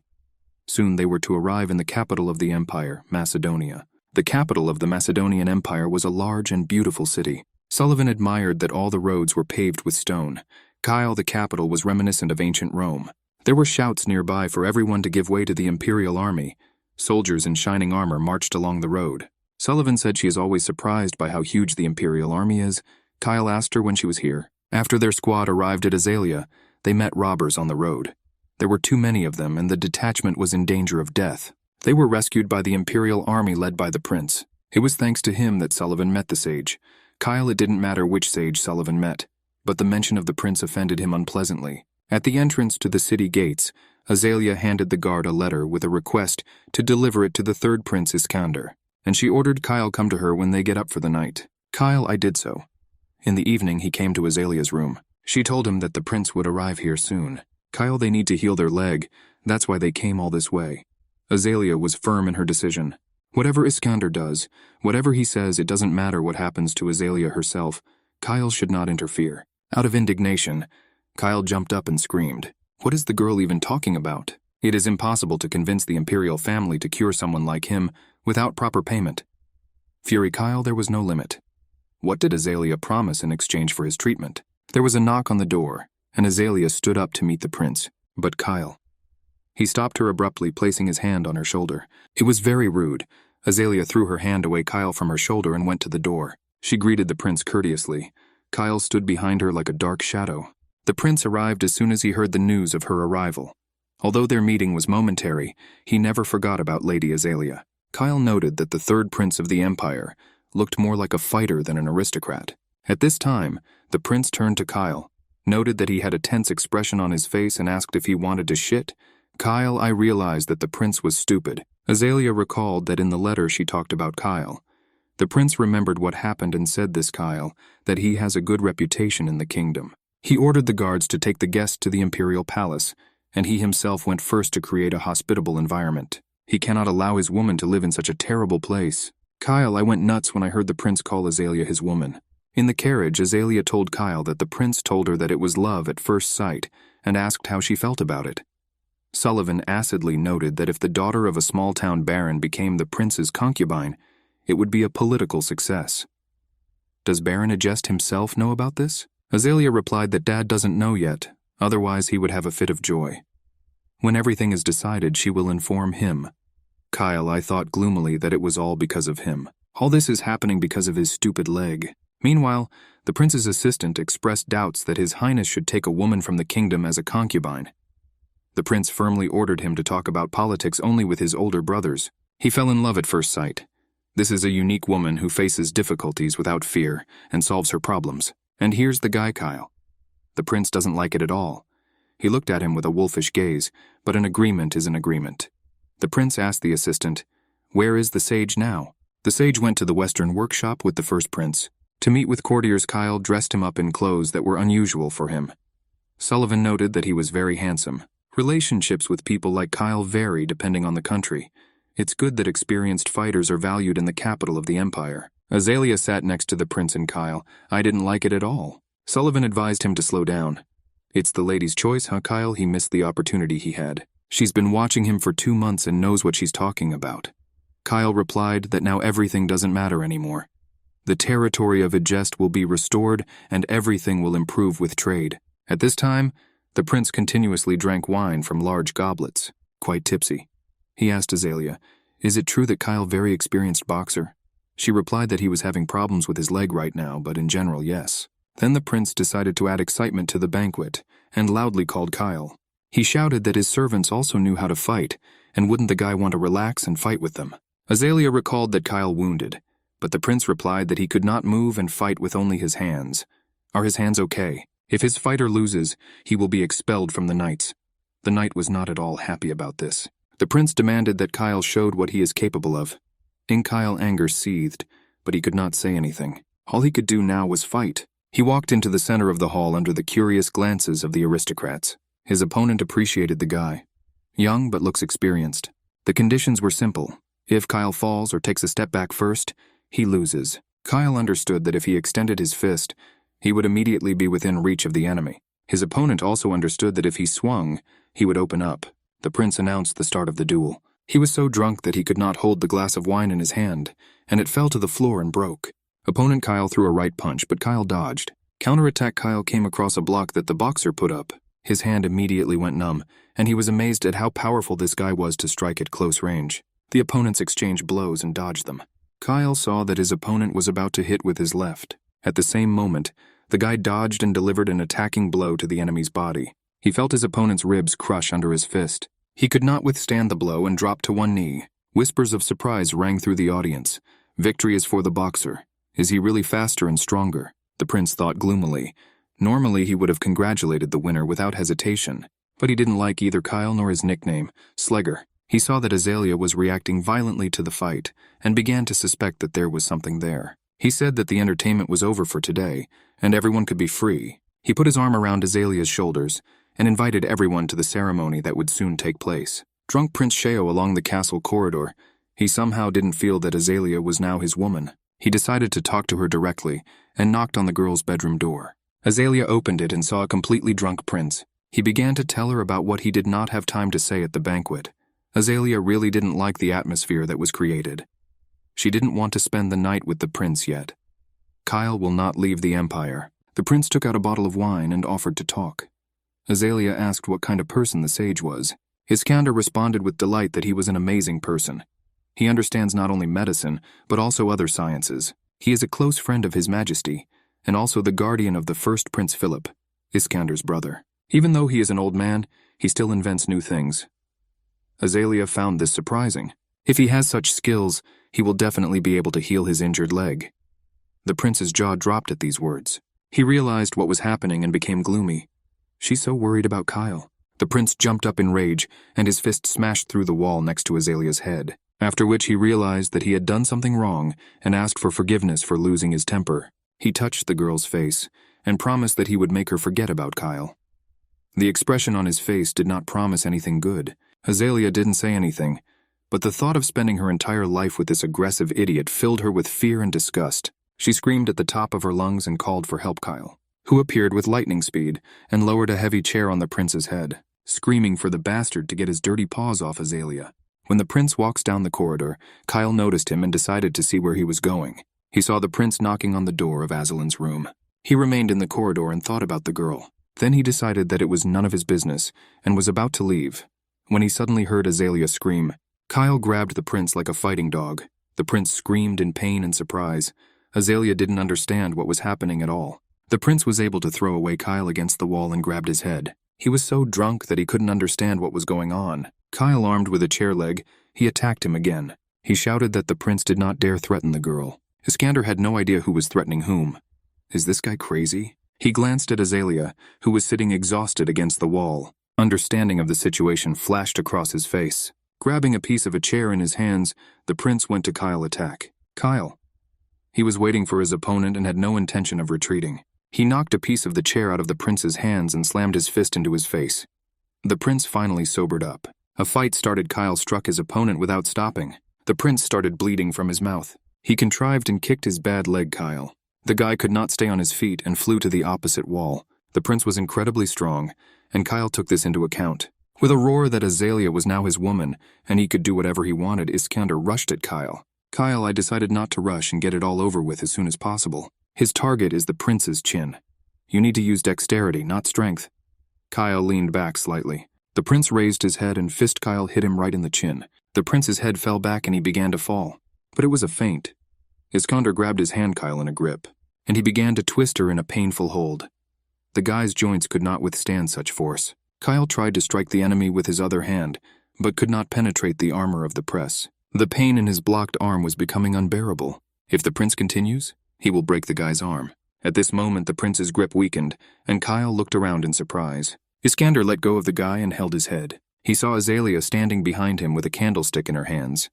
The impact on the prince's head caused the candlestick to bend in several places. The guards were already running along the corridor, attracted by the noise of the fight. The prince was very angry. His bloody face did not bode well. He reported that he had lost interest and left. Kyle shouted at his back to give up. The bandaged Iskander and the dejected Azalea stood in the hall, before the first Prince Philip, who asked his brother how could this happen. Iskander thought that his brother was brought at a very bad time. Why didn't he stay on the train for another week? He tried to come up with a plausible version of events. Philip threatened his brother that before he asked the girl, if his brother did not tell him everything as it happened, he would beat him like in childhood. Iskander gave everything from the promise to cure his leg Kyle before taking Azalea in a whiplash before yesterday's drunken incident, without hiding anything. Azalea thought that no matter how the situation unfolded, Kyle committed a crime, wounded the prince, and he will not be able to avoid the death penalty. Prince Philip listened to Iskander's story, suddenly covered his face with his hand, and whispered something about the sick bastard. It's not for nothing that they say that a mongrel's habits are difficult to change. He grabbed a stick and began to beat his brother, not paying attention to his requests for mercy. Azalea watched the scene of the prince's upbringing with wide eyes. Philip shouted that his brother was a drunkard who got drunk and went into the girl's bedroom and thought that there was no one to protect her. Does the third prince even have a brain in his head? Philip continued to beat his brother. Finally, the prince came out with words that he, Philip IV, would hold court on behalf of His Majesty while the Emperor was on expedition. He ordered to be brought to him Kyle, who was in prison. Kyle appeared before Prince Philip. His hands were tied. Philip noted that the guy looks very young, and Iskander is so pathetic that he was beaten by such a boy. Iskander shouted that this was all a trick of the eye. This was a strong slave. Philip advised his brother to shut his mouth. He used medical services for his own purposes, and at night he broke into the woman. He always does things that are embarrassing to even talk about out loud. Philip turned to Azalea, saying that she had entered into an unofficial agreement with Iskander, and we can say that this was the source of the crime. He swung his hand and gave Azalea a hard slap in the face. The guards had difficulty holding Kyle. Azalea admitted that she was guilty. Philip replied that her crime against the imperial family and the prince was very serious, but he would limit himself to this because she was a woman. Kyle got to his feet. Philip saw that he was limping. It's amazing how much courage this guy has if he attacked Iskander in such a state. He turned to Kyle and said that although Iskander was hasty with his actions, he only exercised his right as a future husband. Kyle, just a criminal who attacked a member of the royal family. Philip drew his sword and continued that Kyle as a warrior must bear responsibility for his actions. Azalea realized in horror that Kyle, the end has come. Philip put his sword on his shoulder Kyle and gave him the opportunity to have the last word. Kyle replied that he did not regret his actions. Philip swung his sword and cut the ropes that tied his hands Kyle. He said that Kyle showed himself to be a wonderful man and wanted to protect Lady Azalea to the end. In accordance with the laws of the empire, Philip IV declared that since the goal of both sides is Azalea Egest, then everything will be decided by a duel. The final battle will take place in a week. Kyle walked with Sullivan through the corridors of the castle. She said that Philip is a very cold-blooded person and his decision is surprising. Kyle was surprised Sullivan didn't run away. The guards saw the young people and joyfully greeted Kyle. They asked him to beat Iskander as hard as possible. Kyle, I didn't understand what kind of atmosphere there was in the castle. How can the guards just call the prince by his name? Meanwhile, the guards said that they had come to take away Kyle to the sage, so the goal of the entire journey was achieved. He will meet a sage who can heal his leg. The sage's abode was in a high tower. The guard knocked on the door and announced that a boxer had arrived Kyle. The man sitting at the table said that he was interested in meeting the troublemaker that Philip had told him about. The doctor looked at Kyle and asked if he had fun with Iskander. Upon examination of the leg, it became clear that bone fragments were stuck in the muscles. The fracture was displaced, which put pressure on the muscles and nerves. Kyle grimaced in pain. The doctor said that he was surprised how the boxer held on all this time. With such injuries, even walking hurts. He asked when the injury happened, and the guy replied last fall. The doctor thought for a long time. His silence dragged on. Kyle began to worry that the doctor would not be able to cure him. In a trembling voice, he asked if there was really no hope for recovery. The doctor decisively answered that there was hope. He was just surprised that the leg was in unusually good condition. Now he is thinking about how to temporarily improve the condition of his leg. Because in a few days, Kyle, there will be a duel with Iskander. The doctor said that everyone calls him Sage, but he doesn't like that name. So Kyle maybe just call him John. John is American. Least of all Kyle, I expected the doctor to be American. How can this be? In surprise, he fell from his chair, and he couldn't say a word. He just looked at the doctor in amazement. John realized that something strange was happening and ordered the guards to leave. Turning my back to Kyle, he said that he had been looking for a man like him for a long time, but could not find him. In the end, they met. Apparently, this is fate. Kyle asked, "Is John also from Earth?" "Yes, and his real name is John Bradley Clark. He came here 40 years earlier, Kyle." They talked with John for a long time. He was a U.S. Army major who died during the Korean War in 1950. He was a military doctor and performed surgical operations. He helped the emperor with his knowledge and began to be compared to a deity. John was interested in events on Earth because 60 years had passed since his death. Kyle, I was surprised. Is 40 years here really equal to 60 on Earth? John was not sure. He wanted to compare everything with other data. There are cases in the books of people to whom the same thing happened to both men. Losing consciousness and waking up, they found themselves a different person. Many have succeeded in their new guise. Kyle. Before his death, he regretted that he did not practice boxing. John had such regret about medicine. Perhaps they were brought here by melancholy that surpassed the fear of death. But now the main thing is the leg, Kyle. John picked up a scalpel. He was going to remove a piece of bone stuck between the calf muscle. This is the only way to make the bolt smaller. The doctor began the operation. Of course, there was no anesthesia at that time, and Kyle, it wasn't easy. He hissed in pain, and the doctor complained that he was already old and could not quickly and deftly wield a scalpel. The operation came to an end. The doctor stitched up the wound, and Kyle, the feeling that something was bothering him in his leg disappeared. If the pain is so weak, he will survive the fight. John would have banned the fight altogether from a doctor's point of view, but he couldn't give Philip orders, so he just gave Kyle healing ointment. Kyle caught the ointment and assured that there was no need to worry about the fight. The guard asked the sage if he knew the boxer, and John replied that they were fellow countrymen. When in a few days, Kyle walking through the castle, he was called by Philip, who wanted to talk to him. The walls of the castle had ears, so Philip called Kyle follow him. He asked how the visit to the sage went, and Kyle replied that he was treating his leg. Philip said that he was born only thanks to the skill of the sage, otherwise both mother and child would have died during childbirth. And although they have been communicating for 30 years, Philip does not know much about the sage. He has knowledge and inventions of unknown origin. The emperor doesn't care, but Philip can't turn a blind eye to it. Philip heard that Kyle comes from the same place as the sage.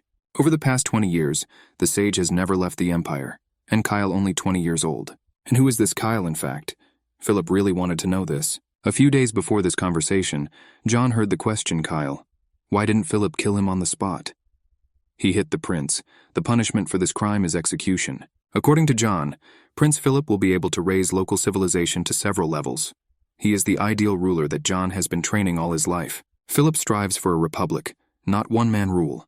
But if he ascends the throne, bloodshed will engulf the empire. There is no guarantee that a hero from the battlefield will become an excellent leader. Therefore, Philip needs a person who is ready not to compromise his principles. So talented is Kyle, which challenges authority. Philip will do no harm, Kyle. The prince's conversation with the boxeros continued. Philip was sure that Kyle is hiding something. He won't force Kyle tell him everything, but if he decides he can come at any time. Kyle replied that he knew nothing, but if he found out, he would tell the prince. Philip suddenly burst out laughing. He recognized the courage and bravery of his interlocutor. He gave him a book to strengthen his spirit. It was a collection of imperial fighting techniques. Iskander is a master in this area. Kyle, I didn't understand. Philip is waiting for his brother to lose? Iskander was Philip's beloved younger brother. The prince will be glad if Iskander wins, but if he wins Kyle, then the boxer will be in Philip's debt. Both options are beneficial for him. Kyle noted that Philip is very smart, and much scarier than John thinks. Kyle tried to read the book the prince gave him. It included real fighting techniques based on situations. In particular, there were many ground fighting techniques. Don't be Iskander, drunk Kyle would have been defeated that night. This is very bad. There was one problem. Kyle did not know the local written language, and he couldn't read. All he understood was his name and frequently occurring words. The letters resembled English ones. He turned to Sullivan, but she also did not know how to read texts written for the upper classes. John didn't have time. Sullivan advised the piglet to help Azalea. Kyle, I haven't seen her for several days. He knocked on the girl's room, assuring himself that he was only here because of the book. Azalea opened the door with a scared look on her face. She half thought that again Kyle got into something. First of all, she asked how the leg was, and Kyle, I thought it was much better. Azalea flushed with joy. Kyle, he also blushed with embarrassment. He asked Azalea to read the book to him. She was surprised that Philip treated her so well, Kyle, that he even gave him such valuable instructions. Kyle asked me to read important parts of the book to him, since he couldn't understand everything from the pictures. Azalea was worried that Kyle blames her for everything that happened, but Kyle didn't blame her. Everyone can make mistakes, and he is no exception. They began to parse the text and compare it with the illustrations. This is how you can start a fight when the fighters are facing each other. But this is a rather dirty method. Spit in the eyes of the enemy. Kyle decided that he would not spit in Iskander's eye. After this, quickly knock the enemy down with a grab. If the enemy hits at high speed, it can be fatal. But if he is distracted, he will not have time to react to the boxer's movements. Azalea read the entire book out loud.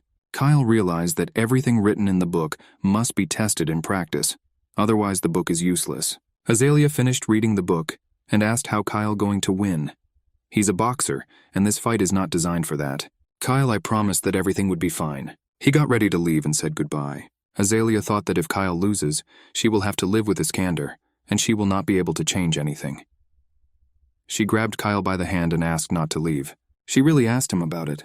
The young people threw themselves into each other's arms and kissed passionately. The next day, Sullivan met Kyle a joyful smile. The guy was preparing for a fight and couldn't understand what was funny about it. Sullivan couldn't stop smiling. Kyle. Yesterday I spent so long in the ladies' chambers. Kyle blushed. They just read the book. He didn't even understand how Sullivan found out everything. Boxer Kyle entered the ring. Following him, his comrades shouted wishes for victory. The troops of the Empire lined up on the square. The soldiers slammed their swords against their shields, creating a deafening roar. Prince Philip IV sat on the throne. The soldiers shouted the name of Prince Iskander, descendant of Mars, and called him to the ring. Under the enthusiastic cries of the army, the prince walked to the battlefield. It's good weather today to give someone a beating. The prince was in anticipation of victory. Kyle came out the other side and went to the place of the fight. Philip stood up and proclaimed the terms of the battle. The winner will get everything, and the loser will lose everything. Iskander took off his shirt. It wasn't just about Azalea now. Kyle was the only one who could resist him, and now it's time for payback. Kyle understood perfectly well that this was not boxing, but wrestling. But he always overcame obstacles and would do it again. The soldiers stood in a circle, outlining the combat zone. Kyle and Iskander stood in the center. Kyle immediately attacked the prince with a direct blow to the face and quickly jumped back, breaking the distance. Iskander mentally thanked the doctor for the fact that the guy was now moving so quickly. He threw a right hand, but Kyle managed to dodge. He also dodged a series of blows thrown by the prince. In the same time, Kyle never stopped counterattacking. From the force of the blows, the air near Iskander shook. He was unlucky with such an opponent. Iskander accidentally opened, but Kyle was in no hurry to strike. He became indecisive and afraid of losing, because now he had something to lose after last night with Azalea. Iskander did not think about any feelings, so he struck the frozen enemy. Kyle flew to the edge where the soldiers stood, and even broke through the fence. Iskander yelled that the enemy quickly surrendered. He had not yet punched him in the face properly, but he was an experienced fighter, and noted that when he carried out the blow, Kyle managed to close. What a quick reaction the boy has. Kyle returned to the ring, cursing himself for thinking about someone else during the fight. Without hesitation, he rushed to the attack. Iskander ran towards him. Kyle clenched his fist with all his might. Iskander dealt a powerful blow. Kyle dodged, leaning on his bad leg. The doctor's treatment helped him a lot. My leg didn't hurt much. He took a step forward and responded with a terrible counterblow. Iskander screamed in pain. It was hard for him to believe that a lame kid could hit like that. He reached out his hand, trying to grab Kyle and perform a wrestling technique. Kyle knew that he should not fall for these tricks of his opponent. If he catches him, then Kyle will lose. His fist slammed into his opponent's body. The second blow hit him in the jaw. He tried not to give the prince more than one chance to grab him, and carried out one series of blows after another. Philip always thought that boxing was not a good enough skill, but Kyle lasted a very long time. Although it will not be easy to defeat him with blows, Philip thought that Iskander would do everything to win, and had no doubt about who would win. The princes of the Empire undergo brutal training with warriors. No one is recognized as a prince if he is physically weak. The emperor and members of the imperial family should always come first. Members of the imperial family are seen by warriors as loyal comrades in arms with whom they fight alongside. Iskander is a born warrior. Meeting a strong opponent on his way, he is not afraid of him, but tries to defeat him. But now he has met the same opponent in the person of Kyle. I saw that Iskander was looking for the best opportunity to strike. He didn't leave Kyle choice. Kyle rose to his feet and staggered. Iskander realized that the enemy's legs had reached the limit of endurance, and rushed at him. Philip clearly saw that it was a trap, and regretted that his brother was such an idiot. The prince fled to Kyle like a bulldozer. The guy, motionless, waited for his attack. He knew that if his timing was wrong, he would be finished. Calculating everything down to the second, Kyle threw a right hand at his opponent's head. The blow is strong and accurate. Iskander staggered. Blood sprayed from his mouth. His eyes lit up with red fire, and instead of falling, he grabbed and knocked to the ground. After such a blow, he should not have gotten up, but it was not Iskander who was lying on the ground, but Kyle. The prince raised his fist over his opponent, intending to finish him off. Blows rained down on the lying man Kyle endless. Iskander managed to do this because he underwent rigorous training. and he could unknowingly use this technique to knock down and immobilize the enemy in order to mercilessly destroy him. Kyle, there was an urgent need to free ourselves from capture. He tried to do this, but Iskander grabbed his hand in a painful hold. Kyle felt that his arm was about to be broken.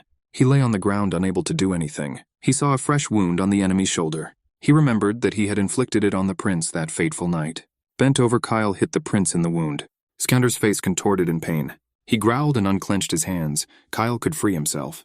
Before he could even get up, the guy hit his opponent in the jaw from below. Iskander jumped back, and Kyle was able to get back on his feet. He felt that all the ligaments in his arm were stretched. Iskander was also pretty shabby.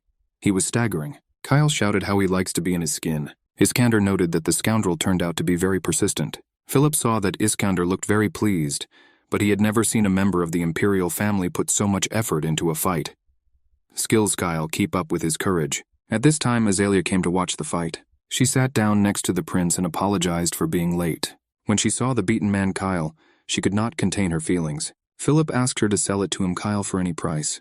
It was so unexpected that Azalea could not find anything to answer. Philip insisted that he had Kyle will be better. Azalea replied that His Highness was joking very nicely. Kyle too good for her, but their relationship went beyond master and slave. Philip asked if they were going to get engaged. Azalea was going to give Kyle all he wants is freedom, fights, and marriage. Kyle will do everything possible for her. Iskander admitted that his opponent was stronger than he thought. Therefore, he decided to survive at all costs. Kyle, there was no time for thinking. With his injured hand, he could only hit once. The leg also reached its limit and gave distress signals, but he was glad that his victory over Iskander in this state would be stunning. He will defeat the enemy here, and will stand on top. He rushed to attack. Now he could say with pride that life in Park Kang-tae's body cannot be compared to a year of life in Park Kang-tae's body, Kyle. Life, Kyle, much more valuable. He puts all his year and all his rage into this blow. Iskander tried to apply the grip again, but Kyle ducked under his hands and they grabbed the air. Simultaneously, Kyle kneed his opponent in the stomach. Iskander staggered and opened up. Kyle immediately struck his opponent with his left hand. Iskander was still standing and raised his fist. He was going to finish this bastard off. But Kyle got ahead of him and delivered a crushing blow with an injured right hand to the prince's chin. But Iskander managed to lower his head and blocked the blow. Immediately he hit the same head Kyle head on. Kyle flew away to the shouts of Iskander that he was a descendant of the god of war and could not lose. He is the handsome man of the empire, Prince Iskander. Under these screams, Iskander threw Kyle far back. With a deafening roar, Kyle collapsed to the ground. He lay there and was amazed at how far he had been thrown. He saw a sad Azalea, who asked him to bring her victory, as always. Kyle, with difficulty, he got up and went to the ring. Iskander also did not look cheerful. He was very tired and unsteady. However, he did not fall and mockingly asked Kyle, "Does he know why?" Kyle replied that because the prince's head is just for eating. He had already received blows to it many times. If there were brains in it, there would have been a concussion. Iskander corrected him that this is because he is a descendant of the god of war, and behind him is a sacred radiance. He rushed to attack. Kyle was confident that he would win. Good luck came to him. Azalea stood at the edge of the ring and watched. He remembered the words from the book about how you can start a fight when you are facing each other. Spit in the opponent's face. Kyle, I understood that Iskander would do anything to win. And so it happened. The prince was preparing to spit. Kyle was ready for such a turn. He dodged the spit. His hand pressed against Iskander's surprised face, and he again struck from below at the prince's chin. Iskander began to fall. He screamed to Kyle, "Smog." He replied that he heard the voice of Lady Luck. Iskander fell to the ground. Kyle remained standing over him. Philip rose from his throne and said that this victory was seen by everyone, including him, Prince Philip and his proud imperial soldiers. Boxer Kyle won victory. The prince confirms this in the name of the empire and the god of war. The winner will be awarded. The soldiers clattered their swords against their shields in honor of the winner.